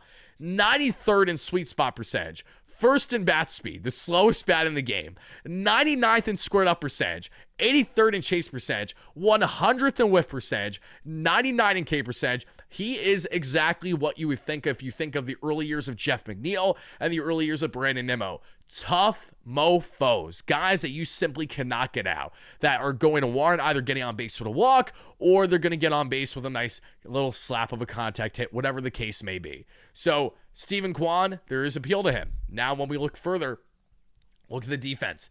90th percentile in range and outs above average. 100th in arm value. And the most impressive thing to me is that little Steven Kwan, almost 70th percentile in arm strength. So you can't even say that he has a noodle arm or that's a liability. It actually isn't. That's far from the truth. So Kwan's one of these players that he's coming off of a season where the OPS was almost down 100 points. He had 14 home runs a year prior, but batted 292 with a 368 and a 425 slug. Would he be able to tap more into that offense and stay potentially a deeper lineup with the Mets next season if they do everything right? Maybe. Kwan is a fascinating one to me because I feel like if the Mets landed someone like Kwan, he would have the the plus of being not only elite defender, but such a pest to grind out at bats that he's that kind of guy that can be a plate setter for then a Juan Soto bomb or a Francisco Lindor bomb. Like, that's where I see more of Kwan. And the Mets would like to replace Brandon Nimmo with someone younger, 10 times the defender, an elite bat with a great eye at the plate, with contact ability, not known for the power, but you don't lose sleep over it because you hope to supplement that power in other aspects of the lab. If you're able to do that, I'm more in favor of Kwan then. But for me, how much do you have to give up to land him? Because the Guardians don't just want to give him up for the sake of giving him up. They are probably more inclined to want to trade him in his walk year, which we are still a year removed. So, again, I like Kwan, but I don't love him. So you guys let me know in the live chat. Give me a simple yay or nay, a yes or a no. Are you for or against a potential Steven Kwan trade? Any deals happen yet for the Mets, Wardy? Nope, sadly nothing yet. I wish we had some positive Mets news to talk about at the moment, but instead we are rapid fire breaking down literally basically every player imaginable that the Mets could find themselves going after this offseason. So now, going on from Steven Kwan, the final outfielder that I have for you guys in tonight's discussion. It's Devin Williams, guys. You got me. I'm joking as I say that, just because I had my graphic wrong. That's no one else's fault but my own. Let's pull this up. This is a player that I briefly talked about before. We'll talk about him again. That's Jake Meyers. Jake Meyers, if you're looking for defense, if you're looking for high contact ability, if you're looking for strong on base ability, a guy coming off of a breakout year offensively, getting a lot of playing time that we saw for the Astros this past season. They have been fielding offers for Jake Meyers. And Meyers is an upgrade over Tyrone Taylor, no doubt, and I think he'd be a really nice stopgap option for this Mets team to kind of be a stopgap for Carson Bench. So not a guy that you add for the sake of, we want Jake Meyers over Kyle Tucker or Cody Bellinger, but rather a guy that you can stomach if he's not playing every day. But one that is certainly an upgrade over anything that Tyrone Taylor can currently provide for you. Not a personal slight on Tyrone Taylor, but we all can agree Tyrone literally could not hit a beach ball for what felt like the majority of the summer. So Jake Meyers, let's get into him. Let's talk about him. He's entering his age 33 season. Still has a couple years left of control in his contract. The Astros are fielding offers for him, and he's all over the place with his offensive numbers, as you guys can see. Just below league average in batting run value. Same thing with base running value. 89th in fielding run value. Again, another elite defender. We look at right around league average in XWOBA. 79th in expected batting average. 36th in expected slugging, 22nd in average exit velocity, 18th in barrel percentage, 31st in sweet spot, in hard hit percentage, right around league average in sweet spot, well below league average in bat speed, a slow bat just like Kwan, above league average in squared up percentage, we're looking at around 70 percentile, 79th in chase percentage, 71st in whip percentage, 72nd in K percentage. So again, had a very good eye at the plate this past season, which led to the 354 on base and the 292 average and the 373 slug is because, again, not a power hitter. Only had 3 home runs, 24 RBIs, 13 stolen bases, a 2.3 WAR, as I mentioned, and 7% above league average as a batter. If you trade for someone like Jake Meyers, you're not trading for him to be your everyday outfielder, or at least not in the corner. He's a guy that you more than likely want to kind of be your stopgap and an upgraded option over Tyrone Taylor in center field. You see 96 percentile in outs above average, 40th in arm value, 16th in arm strength, and 71st there in sprint speed. You guys let me know in the chat. Give me a yay or a nay. Are you for or against Jake Meyers and that 727 OPS being the best that he's had yet in his career? And I will preface, he has had somewhat limited sample sizes. He actually had more of a sample size last season, but didn't fare all that well. Had 13. Funny enough, he had 13 home runs last year, but he wasn't as good of a batter at all. He only batted .219. This year, he takes away the power and becomes an elite contact hitter and great eye at the plate. He didn't even touch 300 on base each of the past couple years until the season. Now he's at 354. So an interesting profile. Again, not someone that I think the Mets need to land, but someone that you guys should be familiar with in the role where they do land him as kind of their stopgap option. No, McNeil isn't staying. I'm not buying that at all. Trust me, when the offseason is done, I'm sure Jeff McNeil is going to be in a different uniform. Now, to continue on, let's answer some comments now, because I told you guys when we were done breaking down the outfielders, we would do exactly that. And oh my God, we just talked about a lot of outfielders. We have so many more players to get into. So let's go ahead.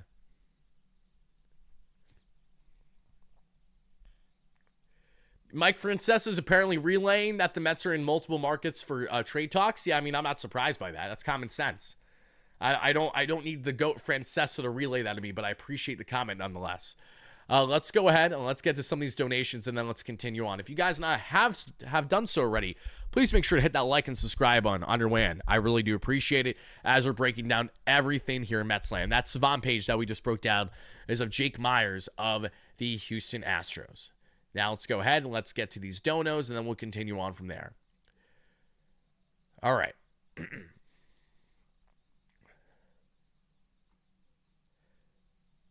Dylan with the $5 holla. Thank you, Dylan. Dylan says, Wardy, did you see that Devin Williams reportedly preferred to sign with the Cubs over the Mets, but the Cubs offer did not get close to the Mets offer? No, I didn't see that, but I'm also not bothered by it at all. Listen, if Devin Williams didn't want to be a New York Met, he wouldn't have signed with the New York Mets. Let's see. I'm being tagged and stuff.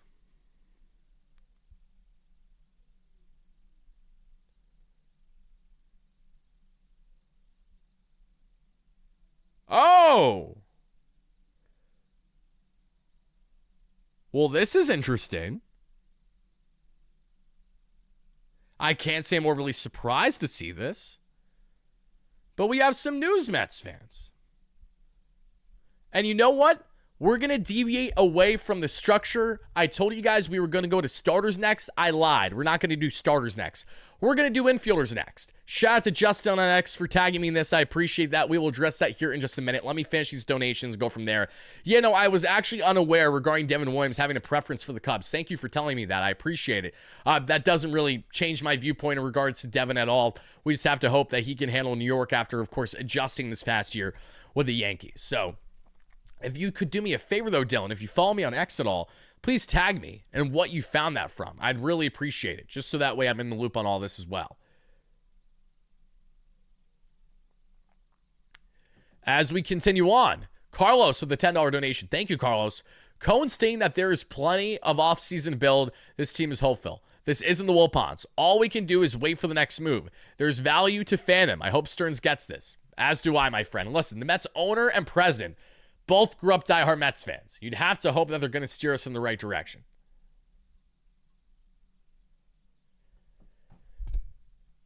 Chris, $2 holla. Best farm system in MLB. Now more money to spend equals that 100%. The Mets have a lot of assets to use right now, and that's a great thing. They just have to make sure they take advantage of that.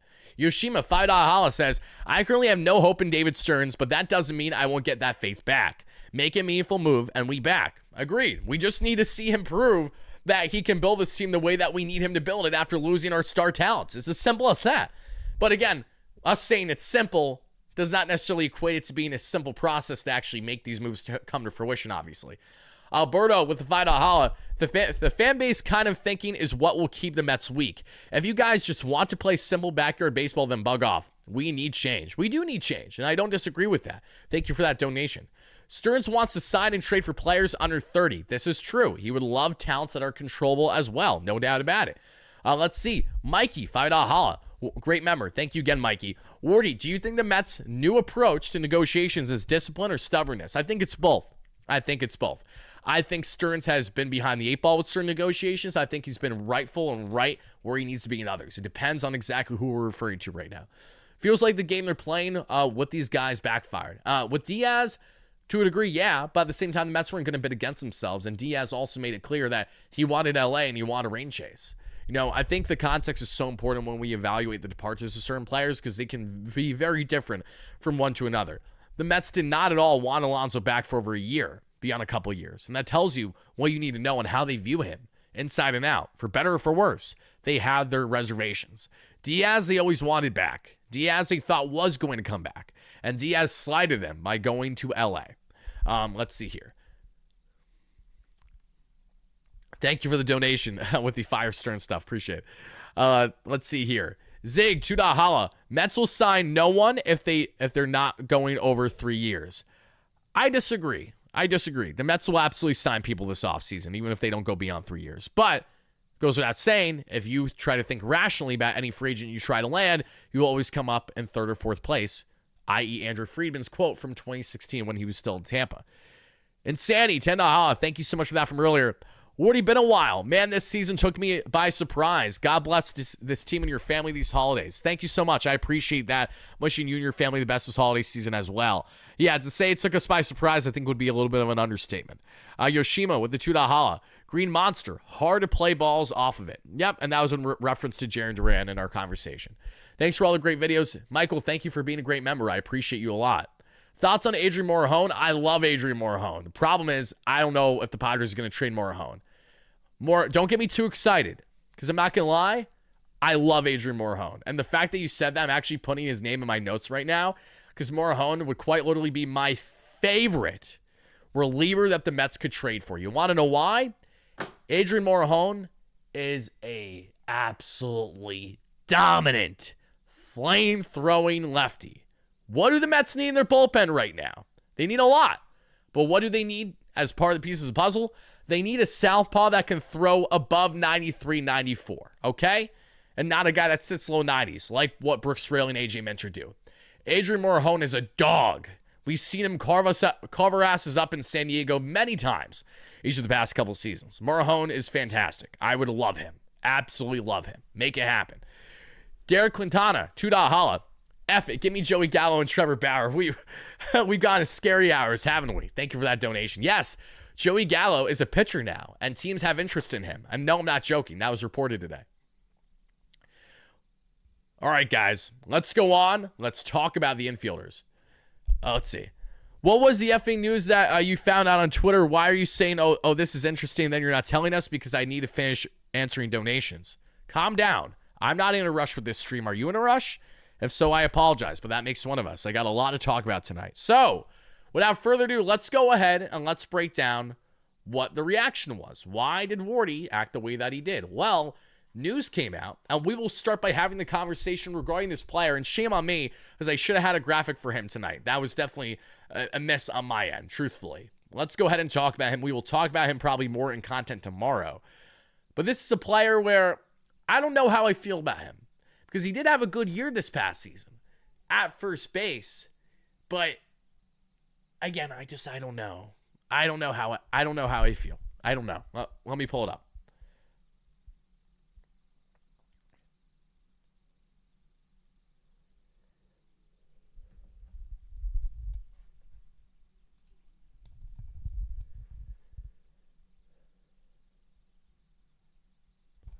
Okay.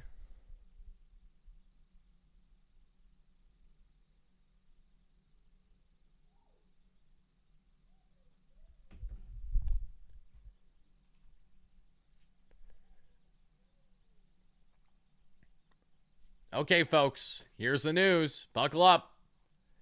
And this comes from Jeff Jones, who covers the St. Louis Cardinals. Off the plane from Orlando, from winter meetings, and able to second what John Denon had said on X with his report that the Cardinals and Mets have had discussions about Wilson Contreras in the wake of Pete Alonso's departure.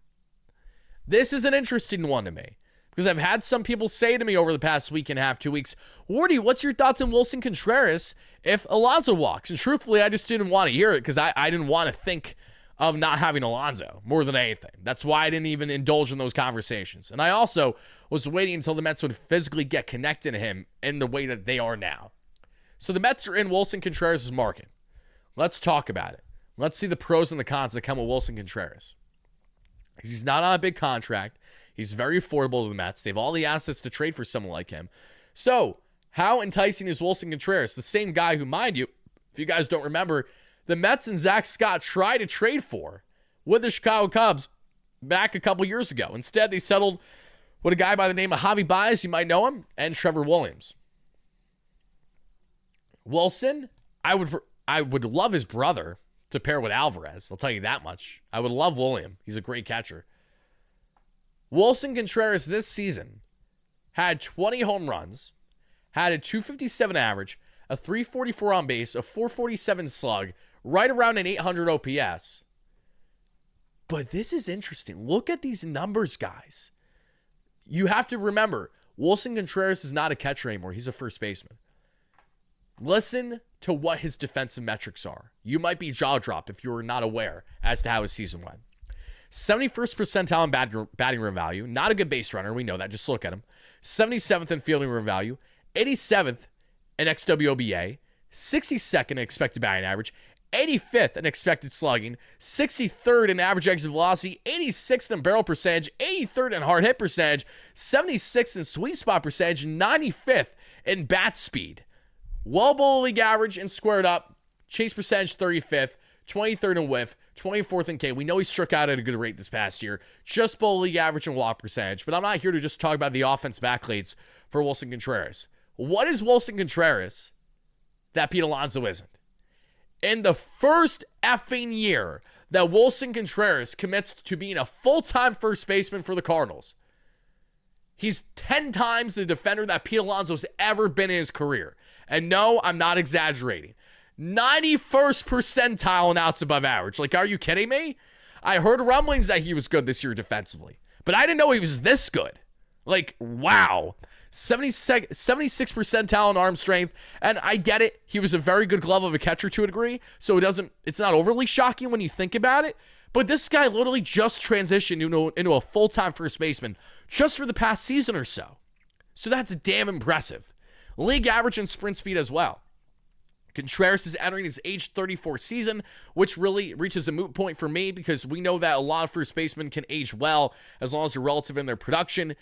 In 2024, he had himself 15 home runs and an 848 OPS with a 380 on base, mind you. In 2023, he had 20 home runs with a 264 average and 825 OPS. So the OPS did drop a little bit this past season, but I would preface that out of all the years that he has been a St. Louis Cardinal, this year was right up there with the worst years he's ever been a part of yet, when looking at how bad their offense was collectively around him. So I can't believe I'm actually saying this, but if the Mets traded for Willson Contreras, I don't think I would hate that. He's not on a bad contract at all. He only has a couple more years left on his deal, and there's a reason why the Mets are in his market right now. So yeah, I would not rather have Nolan Arenado. No chance I'd rather. I never want Nolan Arenado. That is Charmin Ultra Soft. He's a whiz. I hate everything about Nolan Arenado. He vetoed a trade to the New York Mets back when he was with Colorado. He had the Mets on his no-trade list initially with the Cardinals. He opened it up once he figured out that no one wants him. Nolan Arenado is a bum, okay? I despise Nolan Arenado. I liked him a lot in Colorado. I don't give a shit about him since, truthfully. Just my fan point of view. Willson Contreras is a different discussion, though. I like Willson Contreras now. And the more that I'm looking at this, the more I'm saying to myself, okay, if the Mets traded for someone of his profile, I really don't think that's a bad fit at first. But like anything else, that's a solid pickup for first, but you have to do more, obviously. You have to add a clear bat for that DH. You have to add clear quality in your outfield. If you do not do those things, then none of this matters. And, of course, goes without saying, upgrade your rotation, fill out your bullpen, yada, yada, yada. All right, guys, let me know. Are you for or against a Willson Contreras trade?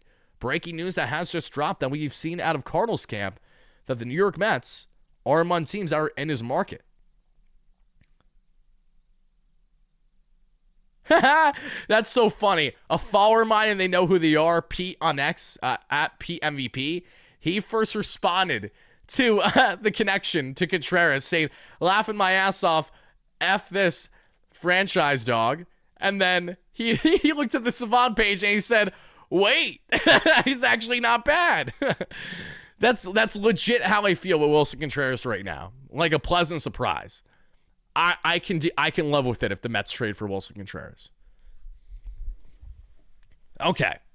We talked about Contreras. Now let's talk about more infield options. This means that we will talk about guys that can fill out first base, as well as guys that can also handle the hot corner in a role where, say, the Mets want to trade Brett Baty as part of a bigger deal elsewhere. Not that I think you need to trade Baty, but I'm just saying anything and everything may happen this offseason right now. So, thoughts on the Mets maybe pursuing Sir Anthony Dominguez? I haven't heard any actual reported connection to Sir Anthony. I don't dislike Sir Anthony Dominguez. I think he'd be a solid pickup for this team, no doubt. I actually wouldn't be opposed to that, but I don't know. I haven't heard anything besides speculation on that front, so that's why I haven't really talked about him yet. So, Pete, it doesn't matter that he's a couple years older than Pete. Willson Contreras' first year playing defense at first base is 100 times the defender Alonso's ever been there. Do you guys understand that? Do you guys want me to run? Actually, you know what? Let's go ahead. Let me remind you guys, and I know that's still salt in the wound, but let me just remind you again. You might hate it, but this is a fact. A key reason as to why the Mets won nothing to do with Alonso is this. He was the worst defensive first baseman in baseball this year, guys. Literally god-awful. Okay? And the best season Alonso's ever had defensively in that regard was in 2023, a year that didn't matter, where he was not even at league average. So, yes, Wilson Contreras is such a better fit from the defensive value front. I'm not here to pitch you on how Wilson Contreras is a better batter than Alonso. That is not true. Alonso is the home run king. We all know this. Wilson, that's what we're doing now? Yeah, the Mets are actually in his market. The Mets may very well do that. That's why we're talking about him. So you shouldn't be shocked if they trade for him in the end. So, beyond him, let's get on to a lot of other options here for the infield. Let's get on to a player that I effing love. Like, when I tell you that I love this guy, I really, really love this guy. And I hope and I pray that the Mets are involved in his market, but with my luck, I'm sure that won't come to fruition, sadly, or at least not in the way that I wanted to. Let me see if I have his stats pulled up here. I got to see if that's the right one or not. It might not be. Nope, that's Tatsuo Imai. Here we go. Haha. Let's F around. Let's talk about my dog, Kazuma Akimoto, baby. Let's have some fun here. I will always gas up Kazuma Akimoto while he's available. A lot of you guys don't even know who he is right now, but if you've been following the platform for at least a little bit, you do have an understanding as to who Kazuma Akimoto is. I love this guy. I've loved him since I first learned about him, since I've done my scouting report on him. Everything about Kazuma Akimoto has all the makings of the player that the Mets should be in on right away, especially knowing that they don't have Alonso anymore. And here's why. Akimoto basically has 6 gold gloves on his resume over a decade-long span as being the captain of the Yomiuri Giants in the MPB. He's the first position player ever in Yomiuri Giants history as an organization to be posted to the major league level. He has averaged 30 home runs and 90-plus RBIs every single season. He's averaged home runs more consistently than Munetaka Murakami throughout his career. And unlike Murakami, he has sat right around 300 in batting average on fastball velocity of 93 miles per hour or higher. He's a really good defender at third. He's a above league average defender at first. He can handle left field if you need him to. He's entering his age 30 season. Yes, there will always be an adjustment with players coming from the MPB from Japan to the States. I'm well aware of that. So I'm not saying that he will put up these exact same numbers. But read him and weep, baby. 69 games, 15 home runs, 38 runs scored, because smaller sample size this year because he's getting posted.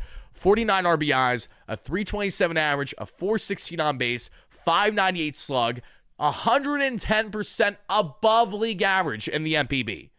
110% above league average in that sample size.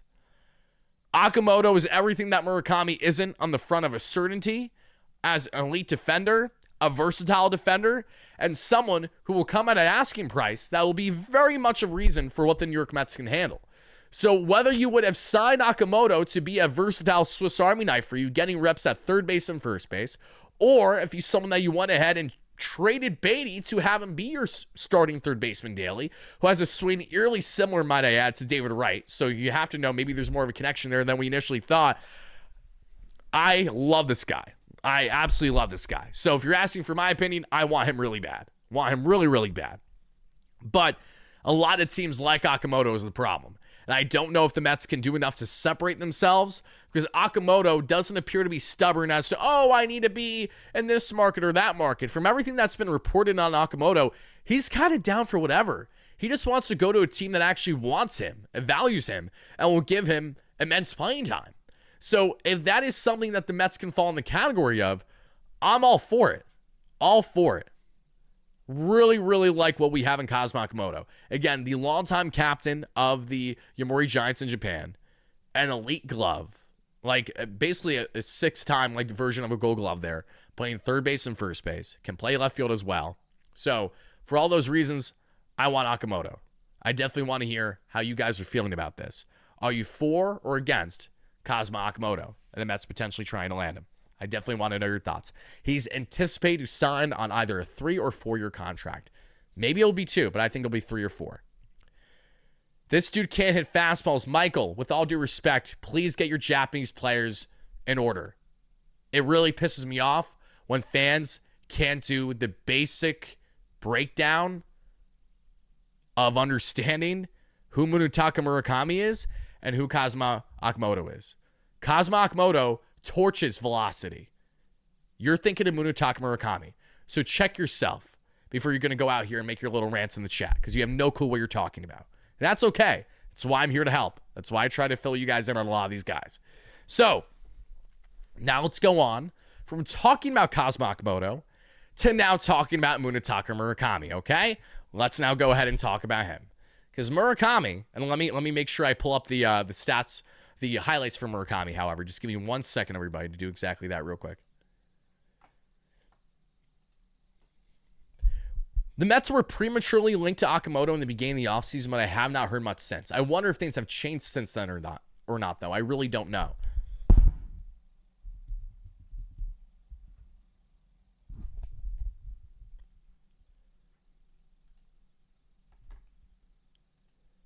All right, guys, let's talk about Munetaka. Now, a couple things.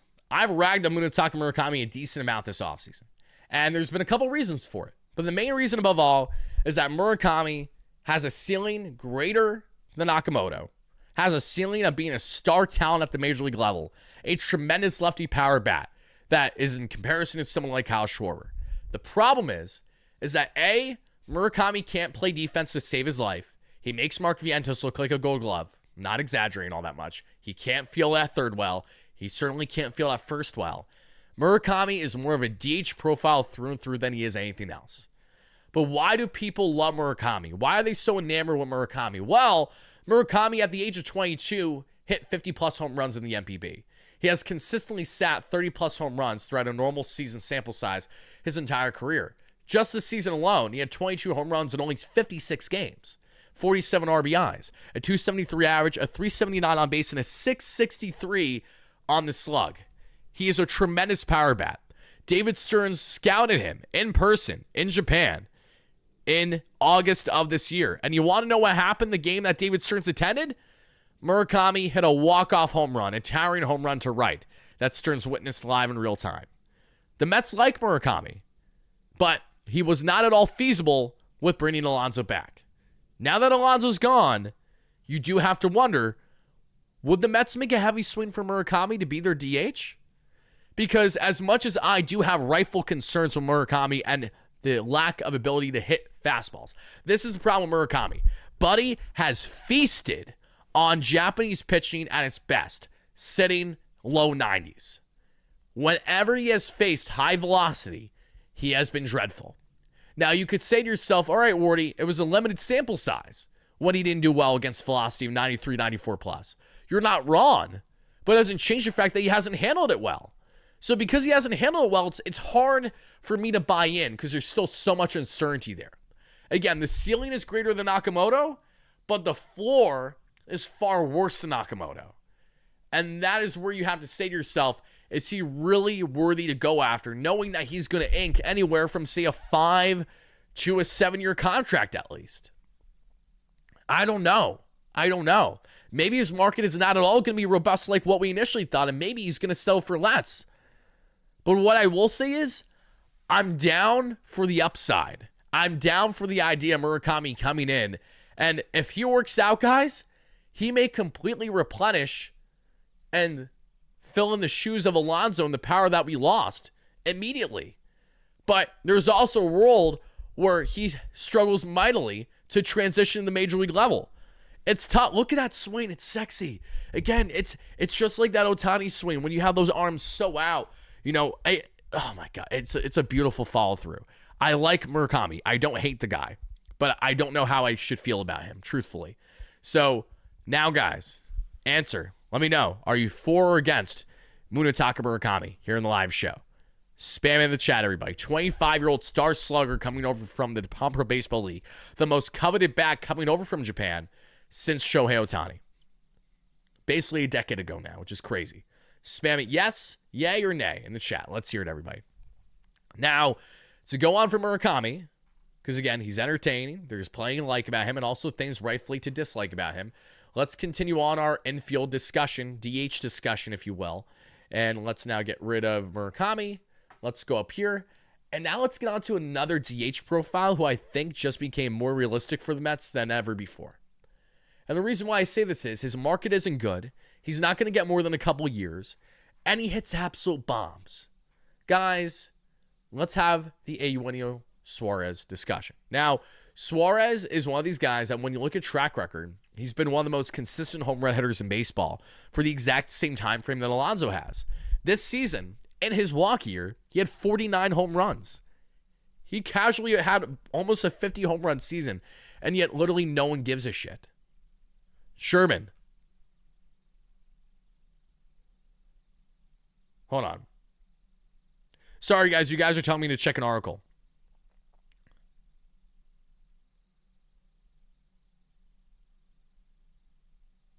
I'm not seeing anything new on the Joel Sherman front.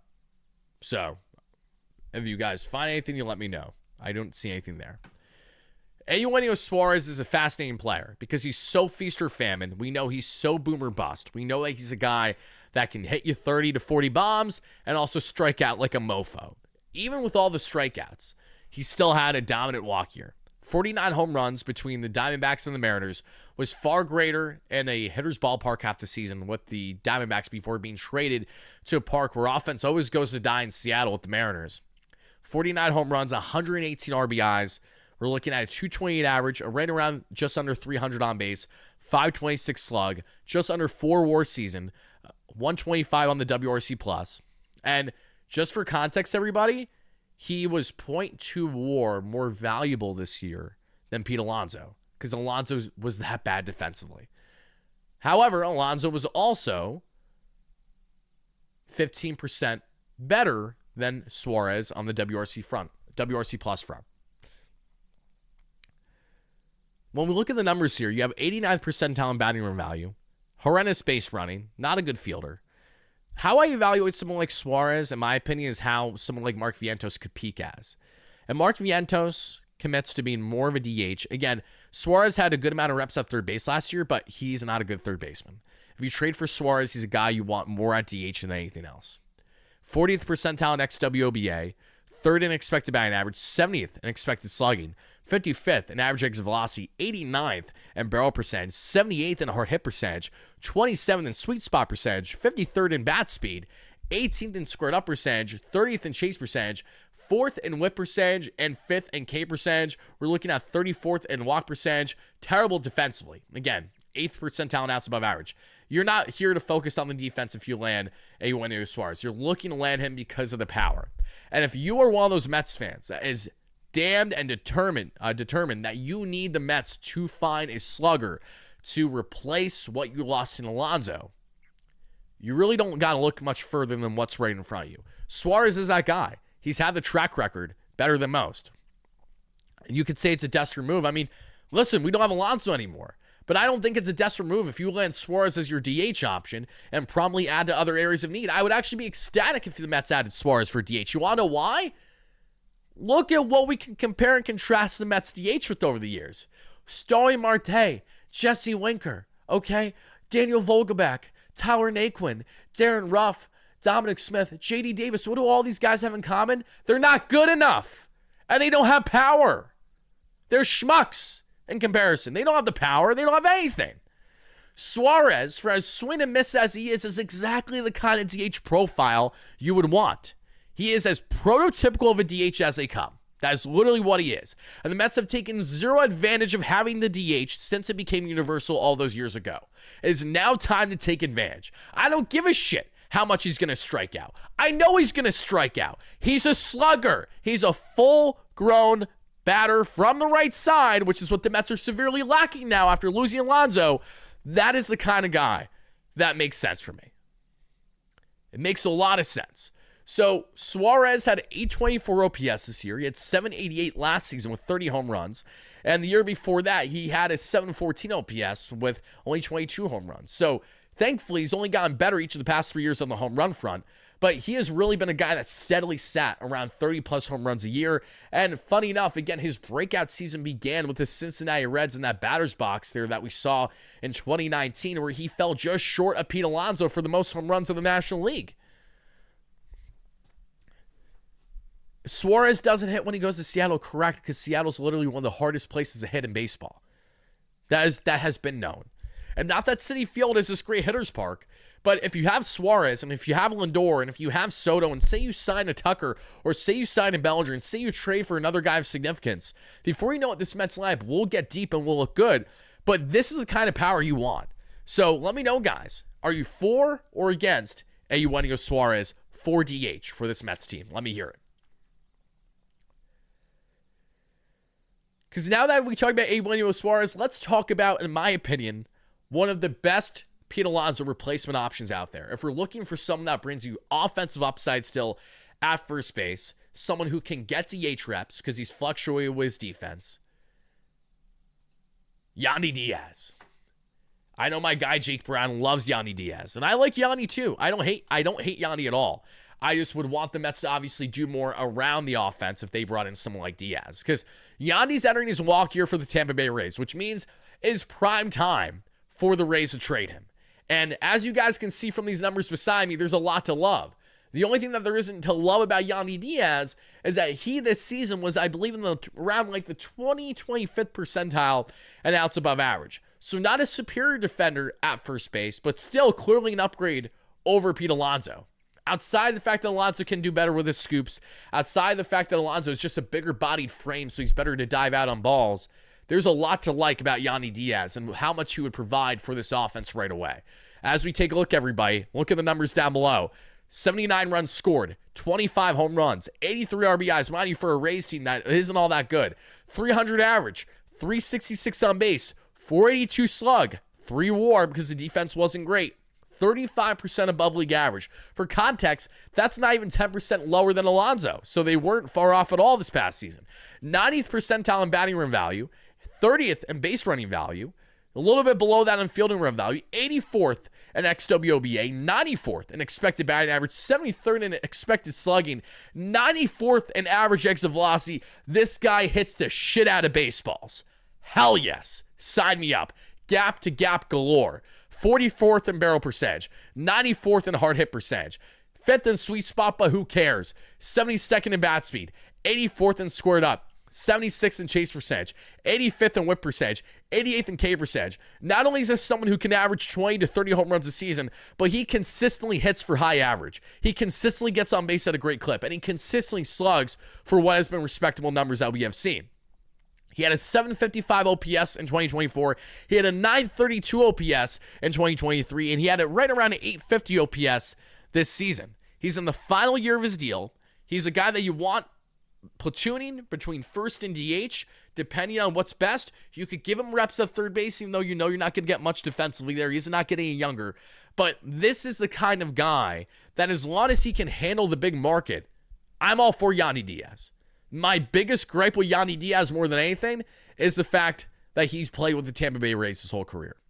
So what is that to be said about him handling the New York market? I don't know how he'll handle the market.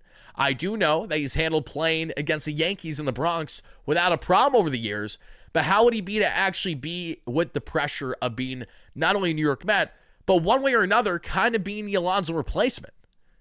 That may loom large for him. I'm not entirely sure. So that's the only thing that I have to say that I don't love about Diaz, but everything else I'm for. So you guys, let me know in the chat down below. Spam in the live chat. Are you for or against the Mets pursuing Yandy Diaz in a trade this offseason? The reason why I think that this could actually make sense, too, what team has David Stearns made more moves with since becoming president than any other club in baseball? Oh, yeah.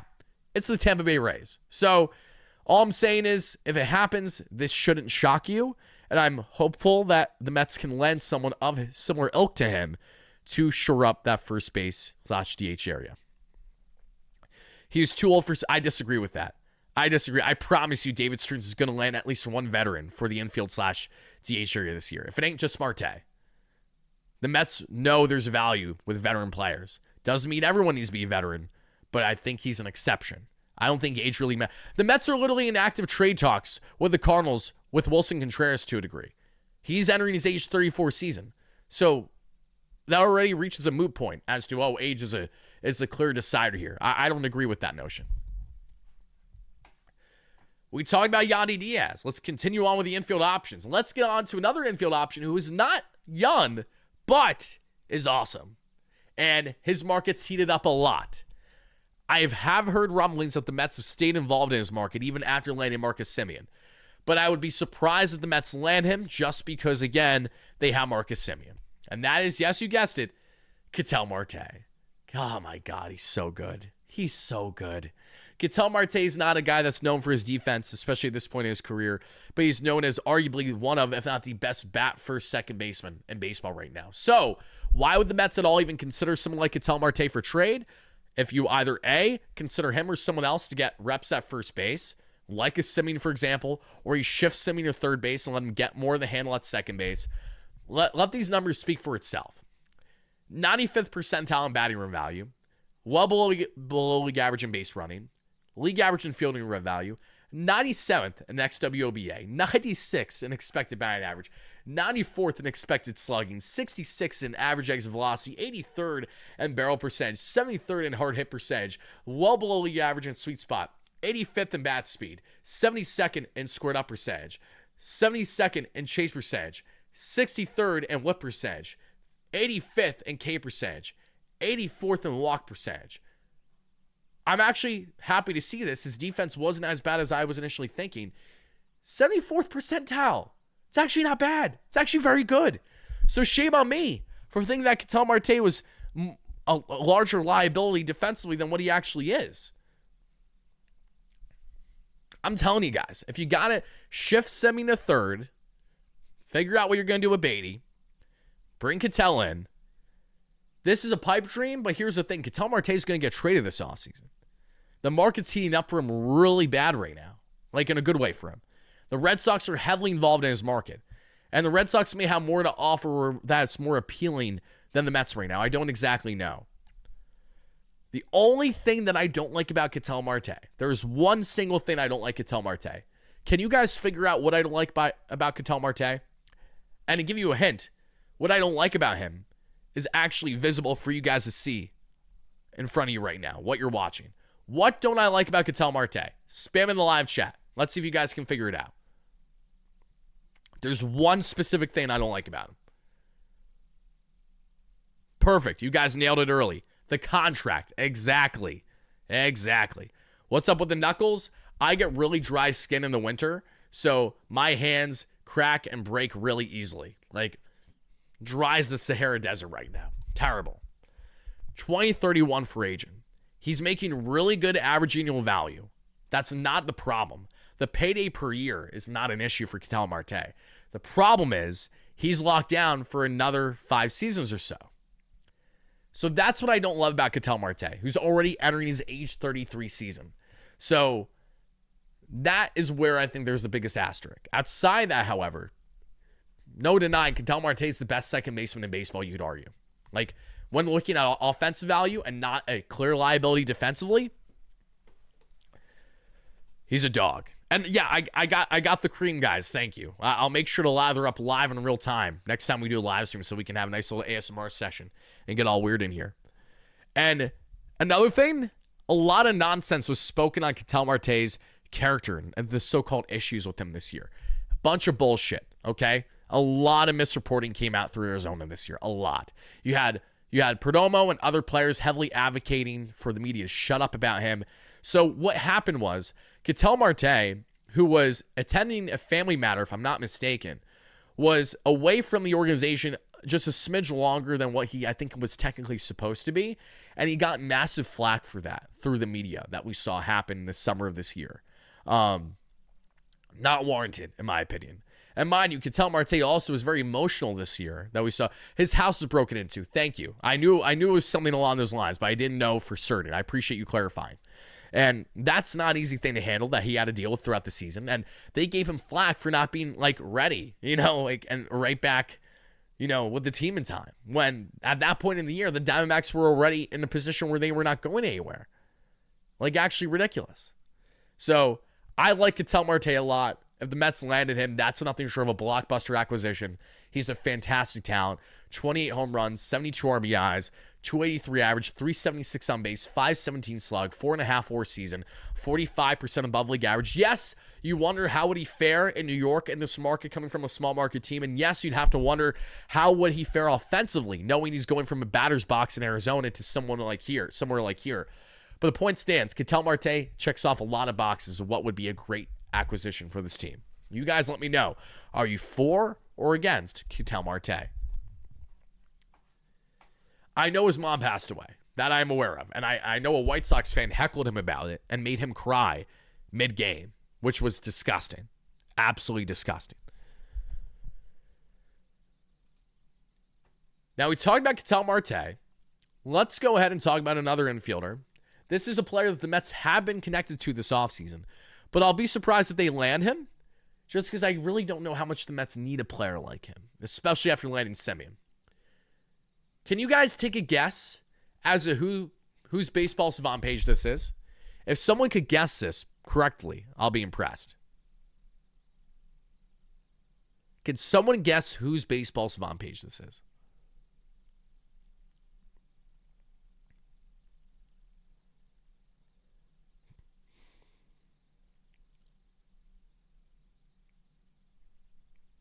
It's not Bichette. You guys are just falling for the groupthink. It's not Bo Bichette. It's not Bregman. I'll give you a hint. He's not even a free agent. I'll give you one more hint. I'll let you guys think about it for a second.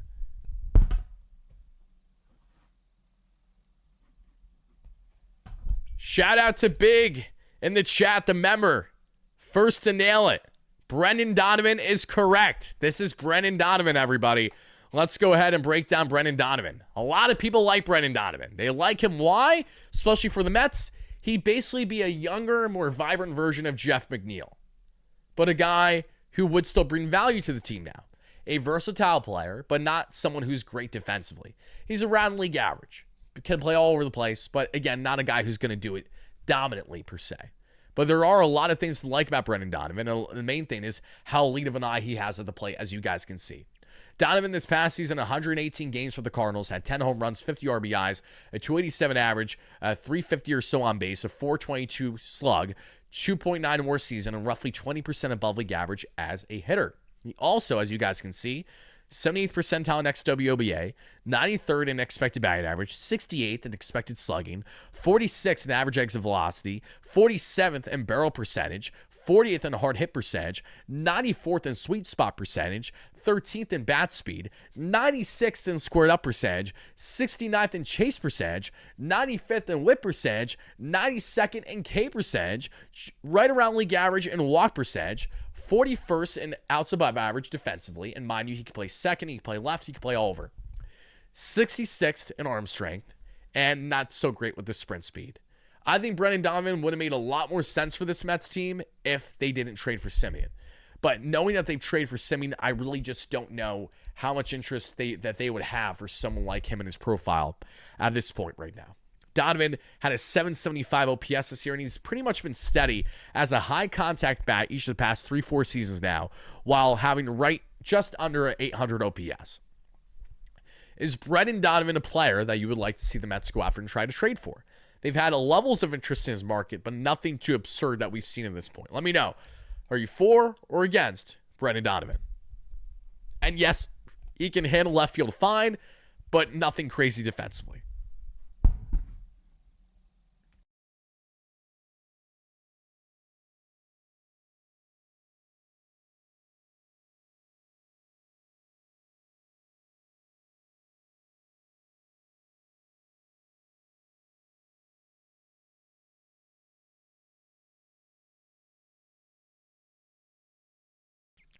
Someone said in the chat, I'm seeing more no's than yeses. Okay, that's fine. I'm seeing someone saying in the chat, what about Luis Arraez? You know, I talked about Luis Arraez earlier, but I'm just going to explain to you guys once more why I don't want Luis Arraez. Oh my God, this is hilarious. There is a glitch going on where Arraez's player headshot, I kid you not, was Alonso's for a second in Baseball Savant. Kind of messed up, not going to lie. This is why I don't want Luis Arraez, okay? The Mets don't need a high contact hitting infielder that plays dog shit defense in the 4th percentile and outs above average. I don't care that he plays all over the diamond. He's not good at any position he plays. I don't care that he has the best eye in baseball and never strikes out. You want to know why? Because he literally has nothing else to provide. And the problem with player profiles like him in particular, and Luis Arraez, is that as soon as that bat drops off, if it ever drops off, but if any point that Arraez is not a 300 contact hitter anymore, he has literally zero value. None. Zip. Nada. He's a piss poor defender. He's not a good base runner. And he's someone that would not, in my opinion at least, at all move the needle for this Mets team. So, yes, he's fantastic in grinding out at-bats. Yes, he's a guy that if you do not want to strike out, he's exactly the first player you think of if you're playing MLB The Show or something. But that's all this is. Arraez is a player that is part of the old guard of the juice baseball era, 2010s, getting to 2019, etc., where slap hitters had value, had importance. In today's game, not nearly as much, especially ones like him who provide little to no value in every other aspect of how they are as a player. So, are you guys for or against Luis Arraez? I'm against. 8 home runs, 292 average, 327 on base, and not even a 400 slug. Just under for 719 OPS. I'm cool. I'm more than fine with never having Luis Arraez on my team. Now, let's get into more infield options, as we mentioned. Let me make sure that I have a couple more here. I do. This might be the last infield option that we're actually going to talk about tonight. I know Bo Bichette is a guy that we would like. I like Bo Bichette a lot. Bo Bichette at third would be fun if you'd be willing to handle it, if not Simeon, because Bo is a guy that would be best at second or third base. He's not a shortstop, not a good defender, but great bat. I'm not going to talk too much on Bo, but what I am going to talk about is Alex Bregman. The Mets had interest in Alex Bregman last offseason, but they had interest in similar stature to the Red Sox. Short-term, high average annual value. And they were like, okay, if he has interest here, maybe we'll go there, especially if Alonso doesn't return. Well, Bregman, like Alonso, a Scott Boras client, someone who's looking for a longer-term deal this year, he said it himself. He thought he was going to be a Detroit Tiger a year ago until the Red Sox swooped in and gave him every reason not to, with $40 million per year on a multi-year deal with opt-outs. Hard to say no to that. And what do we see? Alex Bregman put up a very good season when he was healthy. He was leading the charge for the Red Sox offense up until he went down with injury in the summer. Then he came back, was a little slow, and then was picking it up again. 64 runs scored, 18 home runs, 62 RBIs in 114 games for Bregman, 273 average, 360 on base, 462 slug, just under a 4 WAR season, and 25% above league average as a batter. Bregman is not only a World Series champion, cheating scandal and not. Yes, Bregman was part of that problem with the Astros. I'm not here to defend or condone those actions, far from it. But Bregman was able to prove his worth and his ability even after that. And Bregman's fantastic production that he had in the World Series win over the Phillies was telling that he's going to be a very good player continued in his career. And Bregman's this guy that usually sits right around 260, 270 on the average. He's usually sitting right around 800 on the OPS. He's a very steady player and one of the most steady and consistent third basemen in Major League Baseball. If you look at his 79th percentile in batting run value, 15th in base running value, 72nd in fielding run value, okay, 67 xWOBA, just above league average in expected batting average, expected slugging, average exit velocity, and hard hit percentage. He was below league average in barrel percentage and bat speed this year, and sweet spot. However, just look at this dominance, everybody. 97th in squared up percentage, 95th in chase percentage, 92nd in whiff percentage, 88th in K percentage, 73rd in walk percentage, and yes, he's still an elite glove. 83rd percentile at the hot corner, everybody. This is nothing personal against Brett Beatty, but you don't even second think this. This is the kind of move you do right away if you can do it. And the problem is, Bregman, who's only entering his age 32 season, I don't think is going to be able to grade out well defensively a couple years from now. So if you're going to land someone like him, you need to maximize his first couple years. You have to win with him, basically. That's the whole point of bringing in a winner a World Series champion like Bregman. Has all the accolades to be happy about, scandal or not.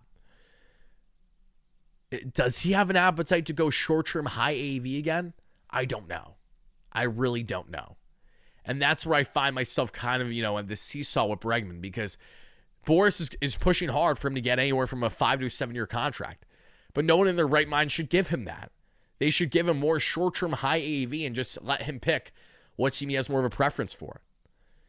But then you say to yourself, why would Bregman have a preference for the New York Mets on short-term high AAV, knowing that he's not even going to be in the batter's box half the year? It doesn't feel logical. But could you maybe go 4 years with a 5th-year option for someone like him and give him stupid money and see if he'll take it? Because Bregman's the kind of guy that makes sense for the Mets, because not only is he a very good defender at the hot corner and still a very good bat, but he's steady, he's consistent, and you know what you're getting. And he's handled the big market. How so? He just handled Boston just fine. I'm inclined to believe he would handle New York just fine as well. He knows exactly what it takes to win. He knows exactly the type of clubhouse leader and character he should be for an organization like the Mets. He makes a lot of sense for this team at the right price.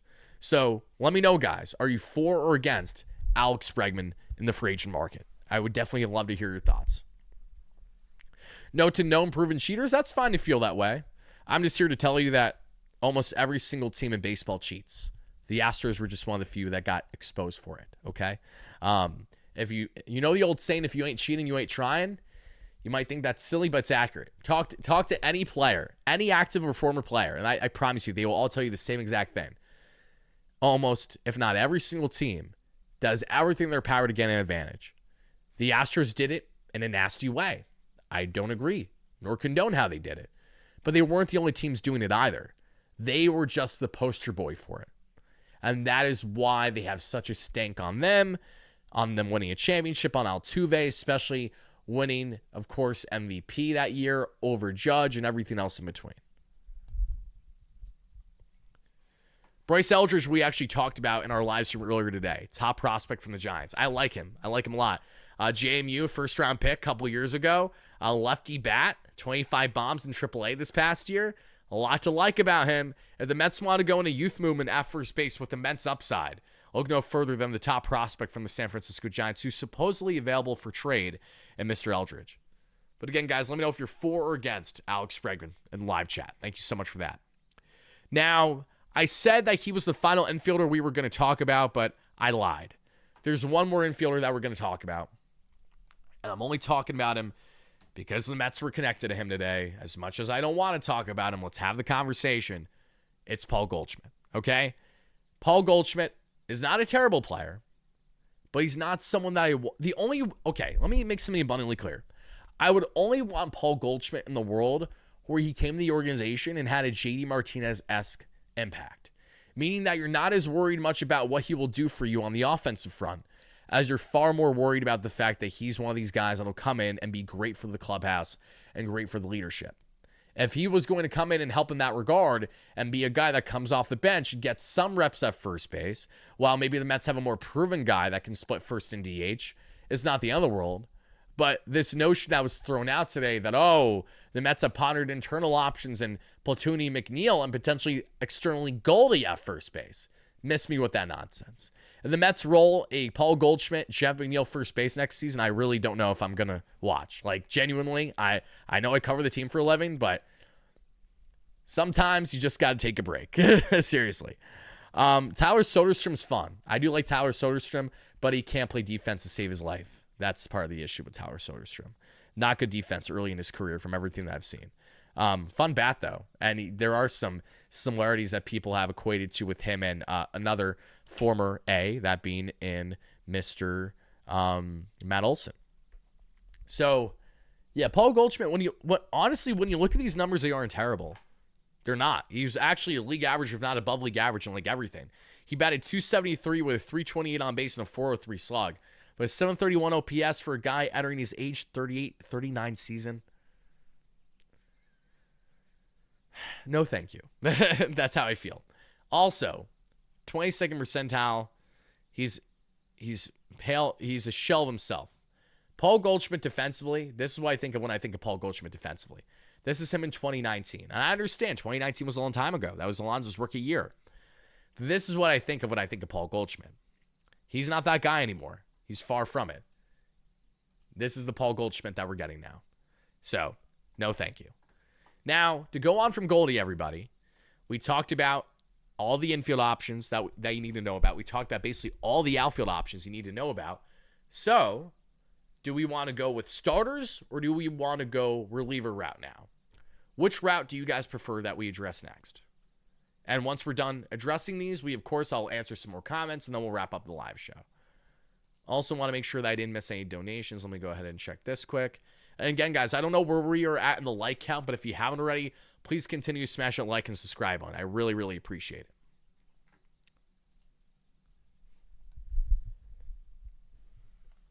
Okay. We're getting actually a good, healthy mix of starters and relievers, but I think I'm seeing more starter talk in the chat right now. So we are going to pivot to the starters, and we'll finish tonight's conversation on the relievers. So to get into starters, you guys know I've talked about a lot of effing starters. So many starters. This one's going to take a while. We have 1, 2, 3, 4, 5, 6, 7, 8, 9, 10, 11, 12, 13, 14, 15, 16, 17. Holy shit.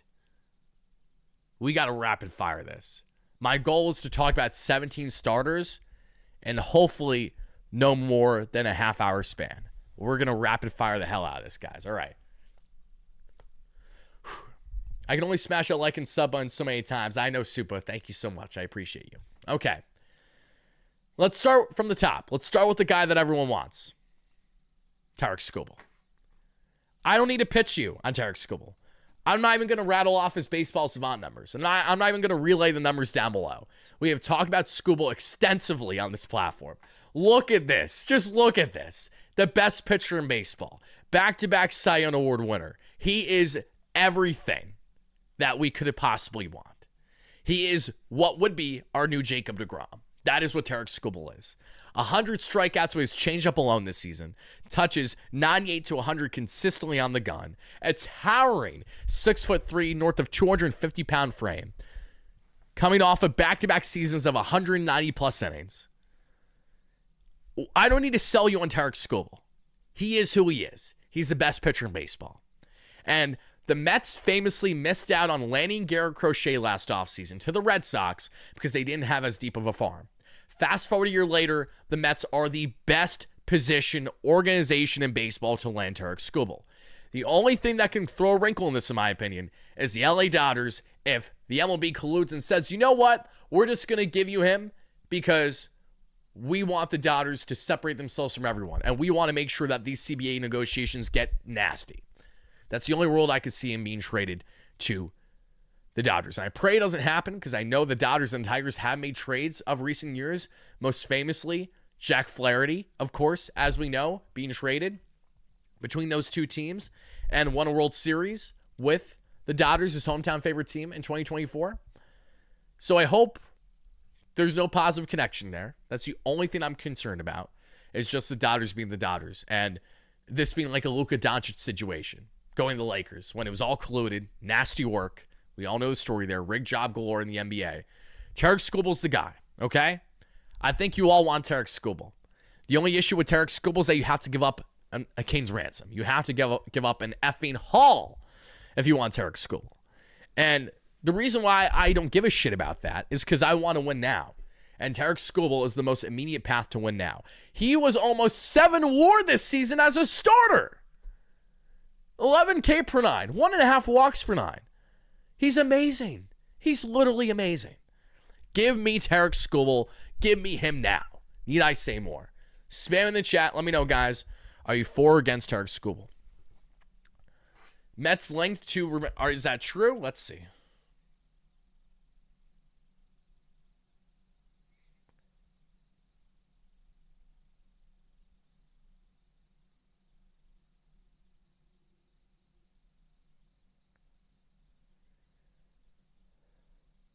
You know, the Mets don't have interest in Jojo Romero. The exact quote is as follows.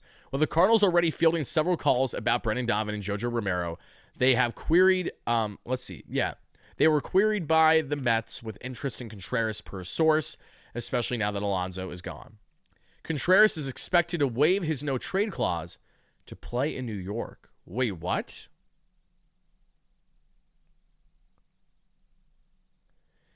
Interesting. So it's already on record that Contreras is down to waive his no-trade clause to play with the Mets. Again, I don't hate that. I really don't hate that. The more I keep talking about it, the more I like it.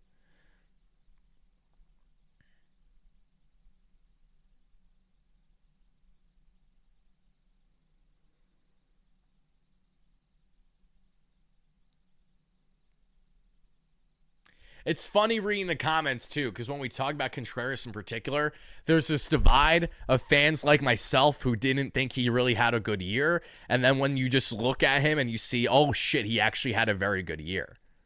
So that's where I'm at with Contreras. Was a very good defensive first baseman and had a very respectable offensive year. It's not done deal for Contreras. He's just made it known that he would be willing to waive his no trade to play in New York. He would like to play in the New York market. And that's encouraging because those are the kind of players the Mets need to bring in should it happen. So, yeah, I'm not opposed to that at all. And we talked about him already in this one, so make sure to check that if you haven't.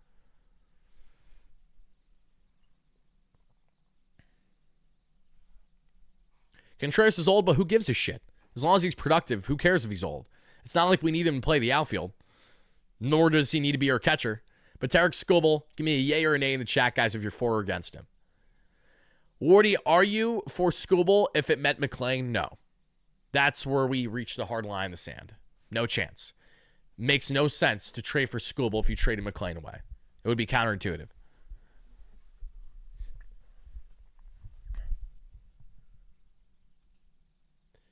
Next up on the list, Edward Cabrera. Are the Marlins going to have more of an appetite to trade in the division the way those schmucks traded Jesus Luzardo to the Phillies last year? Because if Pierre Bendix is, I'm sure the Mets would be in the market if they aren't already in the market for Edward the way that they were at the trade line. The Mets like the pitchers that the Marlins have to offer, and I don't blame them because there are some appealing aspects to them. But Cabrera is someone who I don't love, and I'm not going to actually relay all of his stats here. I'm going to take the stat graphic down because I meant to adjust this earlier and never got a chance to. This was like around the trade deadline is what that graphic was. It has been updated since. Cabrera this season had a 3.5 ERA and 137 innings with a 1.2 whip and 150 strikeouts. A solid K-to-walk ratio, but nothing too crazy.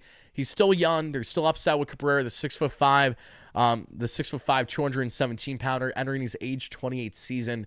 He's not a bad pitcher, has some really nasty stuff too. Teams like him and think that they can get him to another level. But the problem that I have with Cabrera is he does not have the innings of a track record at all. So if the Mets were to trade for someone like him, you would have to make sure that you're still adding another quality starter with more ace upside and more innings to provide for you. Because there isn't a consistent track record with Cabrera to warrant it. But very good, though. Like a lot of upside.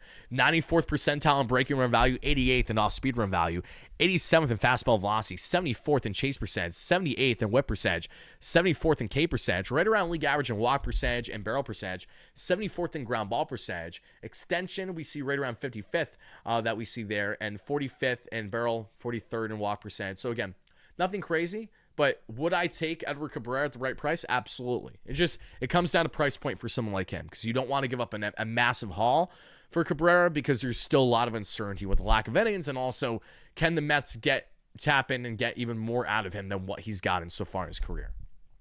Let me know, guys, if you're for or against Mr. Edward Cabrera.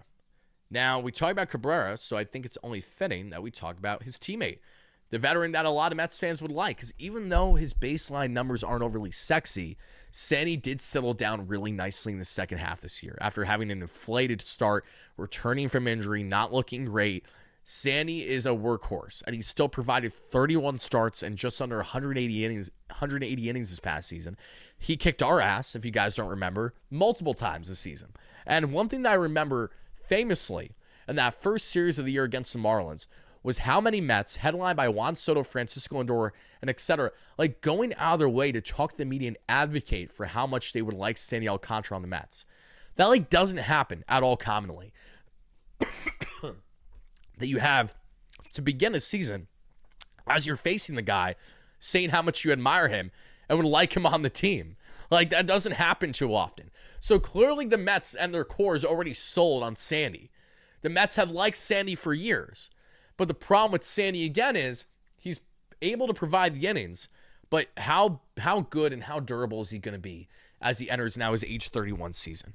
He is a free agent at the end of the year, so it's prime time to trade him. If you don't trade him now, you got to trade him at the deadline. Yes, his numbers through Savant leave quite a bit to be desired. Great fastball velocity. Again, 697, touches 100 on the gun still. He's awesome, but he's kind of a pitcher that I think in a different change of scenery and more of a lab with what the Mets are building could hopefully get more out of. He had the sinker that he threw 26% of the time at 97 miles per hour, changeup 23% of the time, 90 miles per hour, curveball 18% of the time, 85 miles per hour, four seam 17% of the time, 98 miles per hour, and slider 16% of the time at just under 90. The Lindor potential San Diego is bullshit, yes. If you're seeing anything regarding Lindor to the Padres, it is absolute bull.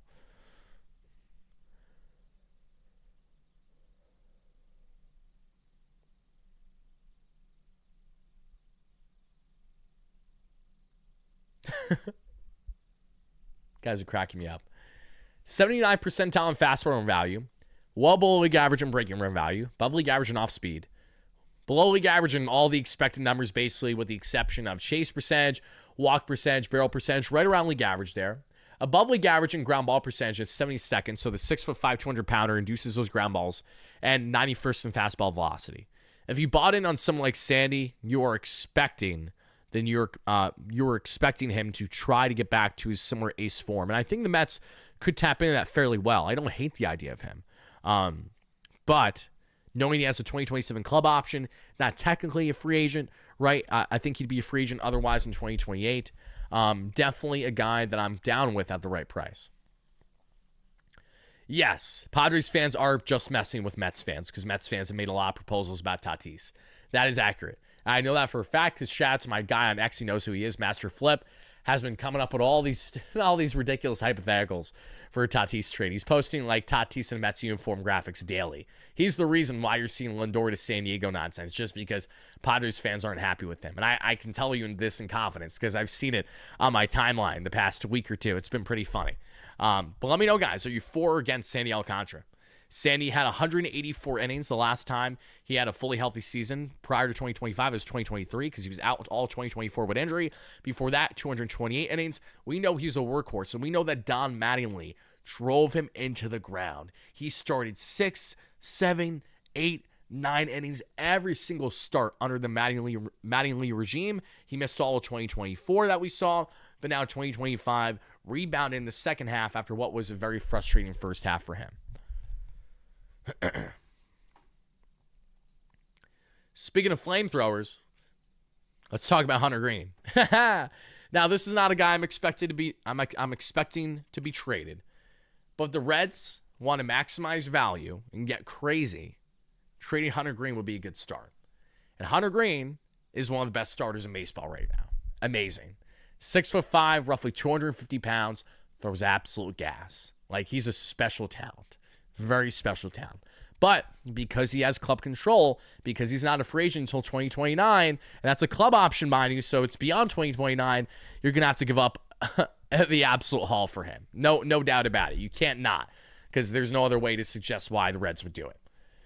94th in pitching run value, 97th in fastball run value, 77th in breaking run value, 8th in off-speed run value, 86th in expected ERA, 88th in expected batting average, 99th in fastball velocity, the best consistent flamethrower among starters in baseball. He sits 100 on his fastball, guys.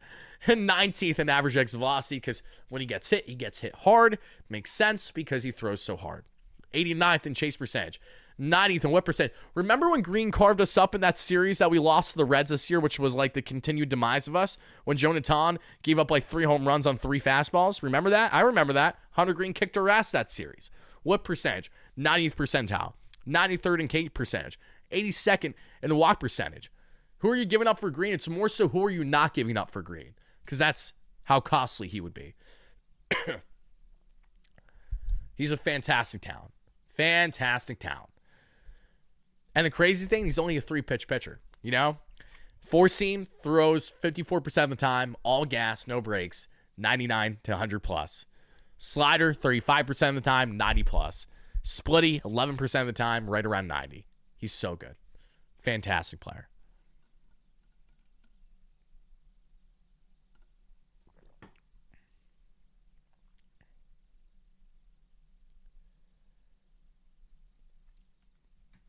For or against giving up a haul for Hunter Green, if there's any potential of it happening. Let me know if you guys are for or against that. Now let's go from talking about a guy who most certainly will not be traded this offseason to someone who more than likely will be. And that's Mackenzie Gore, another guy who I like quite a bit. I've always been a fan of Gore, going back to when he was a top prospect for the Padres. Honestly, a guy that when he was initially traded with C.J. Abrams and Robert Hassel the second or the third, whichever one it is, as part of that Juan Soto trade with the Padres, I was really concerned that the Nationals were going to now be building this core that was going to torment the Mets for years. And while that still may hold true, they want to shake things up a little bit now. And Mackenzie Gore didn't have a strong second half of the season, but a lot of upside, can eat innings for you, consistently giving you 30-plus starts a season, and I think has all the makings of tapping into another gear with a team like the Mets. I like Gore a lot. I think he gets dealt the bad hand sometimes when people talk about him. I've always been a fan of his. 160 innings, 4 ERA, 4 expected ERA, 1.35 WHIP, 3.7 FIP, 3.8 SI ERA, 10.4 K per nine, 3.6 walks per nine. Nice K to walk ratio. Relievers are our last topic. We are not there yet. Just give me 1 second, folks. I just got to cough quick, and I don't want to do it into the mic.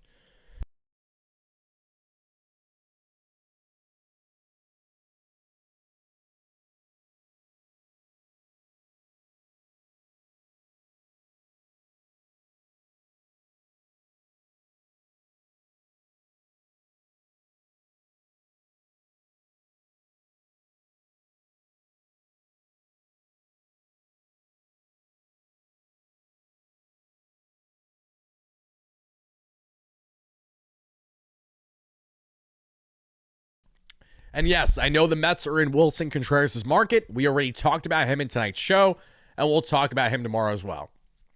Bro announced his cough, absolutely, because you guys don't want me to cough up a lung right into the mic, do you? Okay. And of course, happy to be here with you guys tonight. Like I said, I'm not leaving here until we break down around the 40 players I promised you guys we would. 2.5 hours on the show.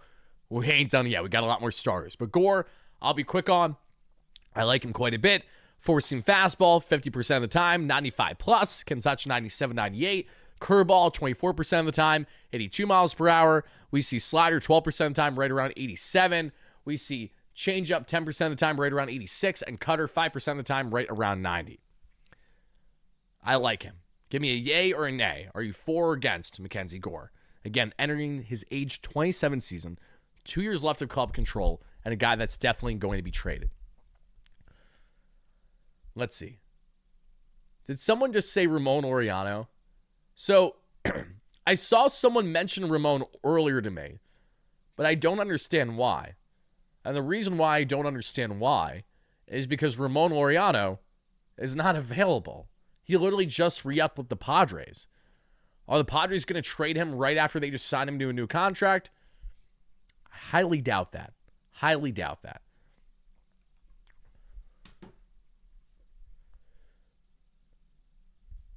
What's the difference between him and Peterson? 10 times the upside of Peterson. Far more likely to actually get consistent strikeouts for you. Mackenzie Gore, like at his best, is a very good strikeout pitcher. He can dominate. But then he goes through these stretches where he's just a shell of himself. So again, jury's still kind of out with Mackenzie Gore as to what he'll be at his best in Major League Baseball. But a very valuable, controllable starter for the Nationals who is fielding a lot of offers right now. Going from Mackenzie Gore, let's get into another one. Let's talk about Zach Gallen. Zach Gallen, the East Coast native, the New Jersey native Gallen, who I will say, I've wanted Zach Gallen for years, but now I've wanted him less than ever before. And that's because in a walk year for the Arizona Diamondbacks, Zach Gallen didn't handle the pressure all that well. And he did make adjustments that helped him in the second half as the year went on, but all in all, a year that leaves a bit to be desired if you are a fan of Zach Gallen. As you guys can see here, 86 percentile in off-speed run value, everything else so a little bit below league average. Look at 2024 Zach Gallen, solid. Look at 2023 Zach Gallen, even better. 2022 Zach Gallen, oh my goodness gracious. So what do we have in common with Zach Gallen each of the past 4 years? He has been on, to a degree, a decline. And he was otherwise steady. A guy that, again, has a career 3.5 ERA, but inflated to 4.8 this year, just over 4 expected ERA. A K per 9 of just 8.2 to a walks per 9 of 3. Usually a guy who could strike out guys at a little bit of a greater clip. Gallen, I like more than anything because, A, there's still upside with him. I think he would handle New York well because, again, he's an East Coast native. I think he would actually appreciate being back home on the East Coast more with his family. That's just me assuming here. I also think that Gallen is a guy who would check off the box for the Mets and needing an innings eater. He pitched 210 innings in 2023, 148 in 2024, and 192 this season. Those innings are really hard to come by in today's market. So if you land someone like Gallen, you obviously are not going to land him for the purpose of him being your ace. He would just be a guy to add in the middle of your rotation, and then hopefully you can add something more of greater significance elsewhere. Will Sam mention Laureano in an article about where Mets go next? Did he actually? Just noticed Jeff Albert coached Wilson. Yes, Jeff Albert did coach Wilson during their time in St. Louis together, if I'm not mistaken, right? Wait, no. No. Jeff Albert didn't coach Wilson. Or did he? Wait, hold on. Jeff Albert was done with the Cardinals in 2022, right? Wilson Contreras was still... Yeah, actually, I apologize. You're right. He did coach Wilson Contreras for probably at least a season. Because Contreras went to the Cardinals after 2021. Wait, hold on. If he coached him, it wasn't for long then. I'm confused. I appreciate the donation, but I'm getting my timeline messed up. My timeline messed up regarding him. Hold on.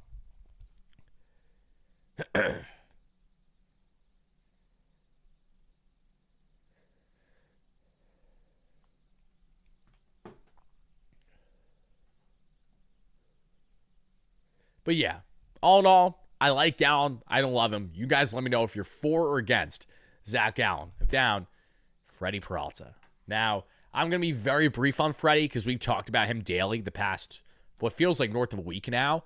The Mets are in Peralta's market. They're one of a multitude of teams that have shown interest in Freddie Peralta. David Stearns traded for Freddie Peralta back in 2015 when he was a prospect to Milwaukee. He loves Freddie Peralta. The Mets like Freddie Peralta a lot. He's in his walk year. You guys see the numbers beside me. Absolutely dominant season for the Brewers this past year. Just under 180 innings, just over a 1 whip. A lot to love about Freddie. And this is the kind of pitcher that helps take your rotation to the next level if you can go ahead and trade for him. So definitely one of these guys that the Mets are willing to give up the assets for what it will take to land him, which the Brewers would be looking for a young, controllable starter in return. So think of, again, trading for Peralta but having to give up potentially a Brandon Sproat type in the process. I understand you guys may not love that, and I don't blame you entirely, but if we're looking at certainty, Peralta is that, and that's something that the Mets severely lack right now in their rotation. You need guys that can come in that can give you north of 170 to 180 innings, and you need guys with ace caliber upside. And when Peralta is at his best, he does have that upside. I don't think he's for certain a clear ace. I think he falls more in the number 2 and at absolute worst number 3 category, but still a very good pick.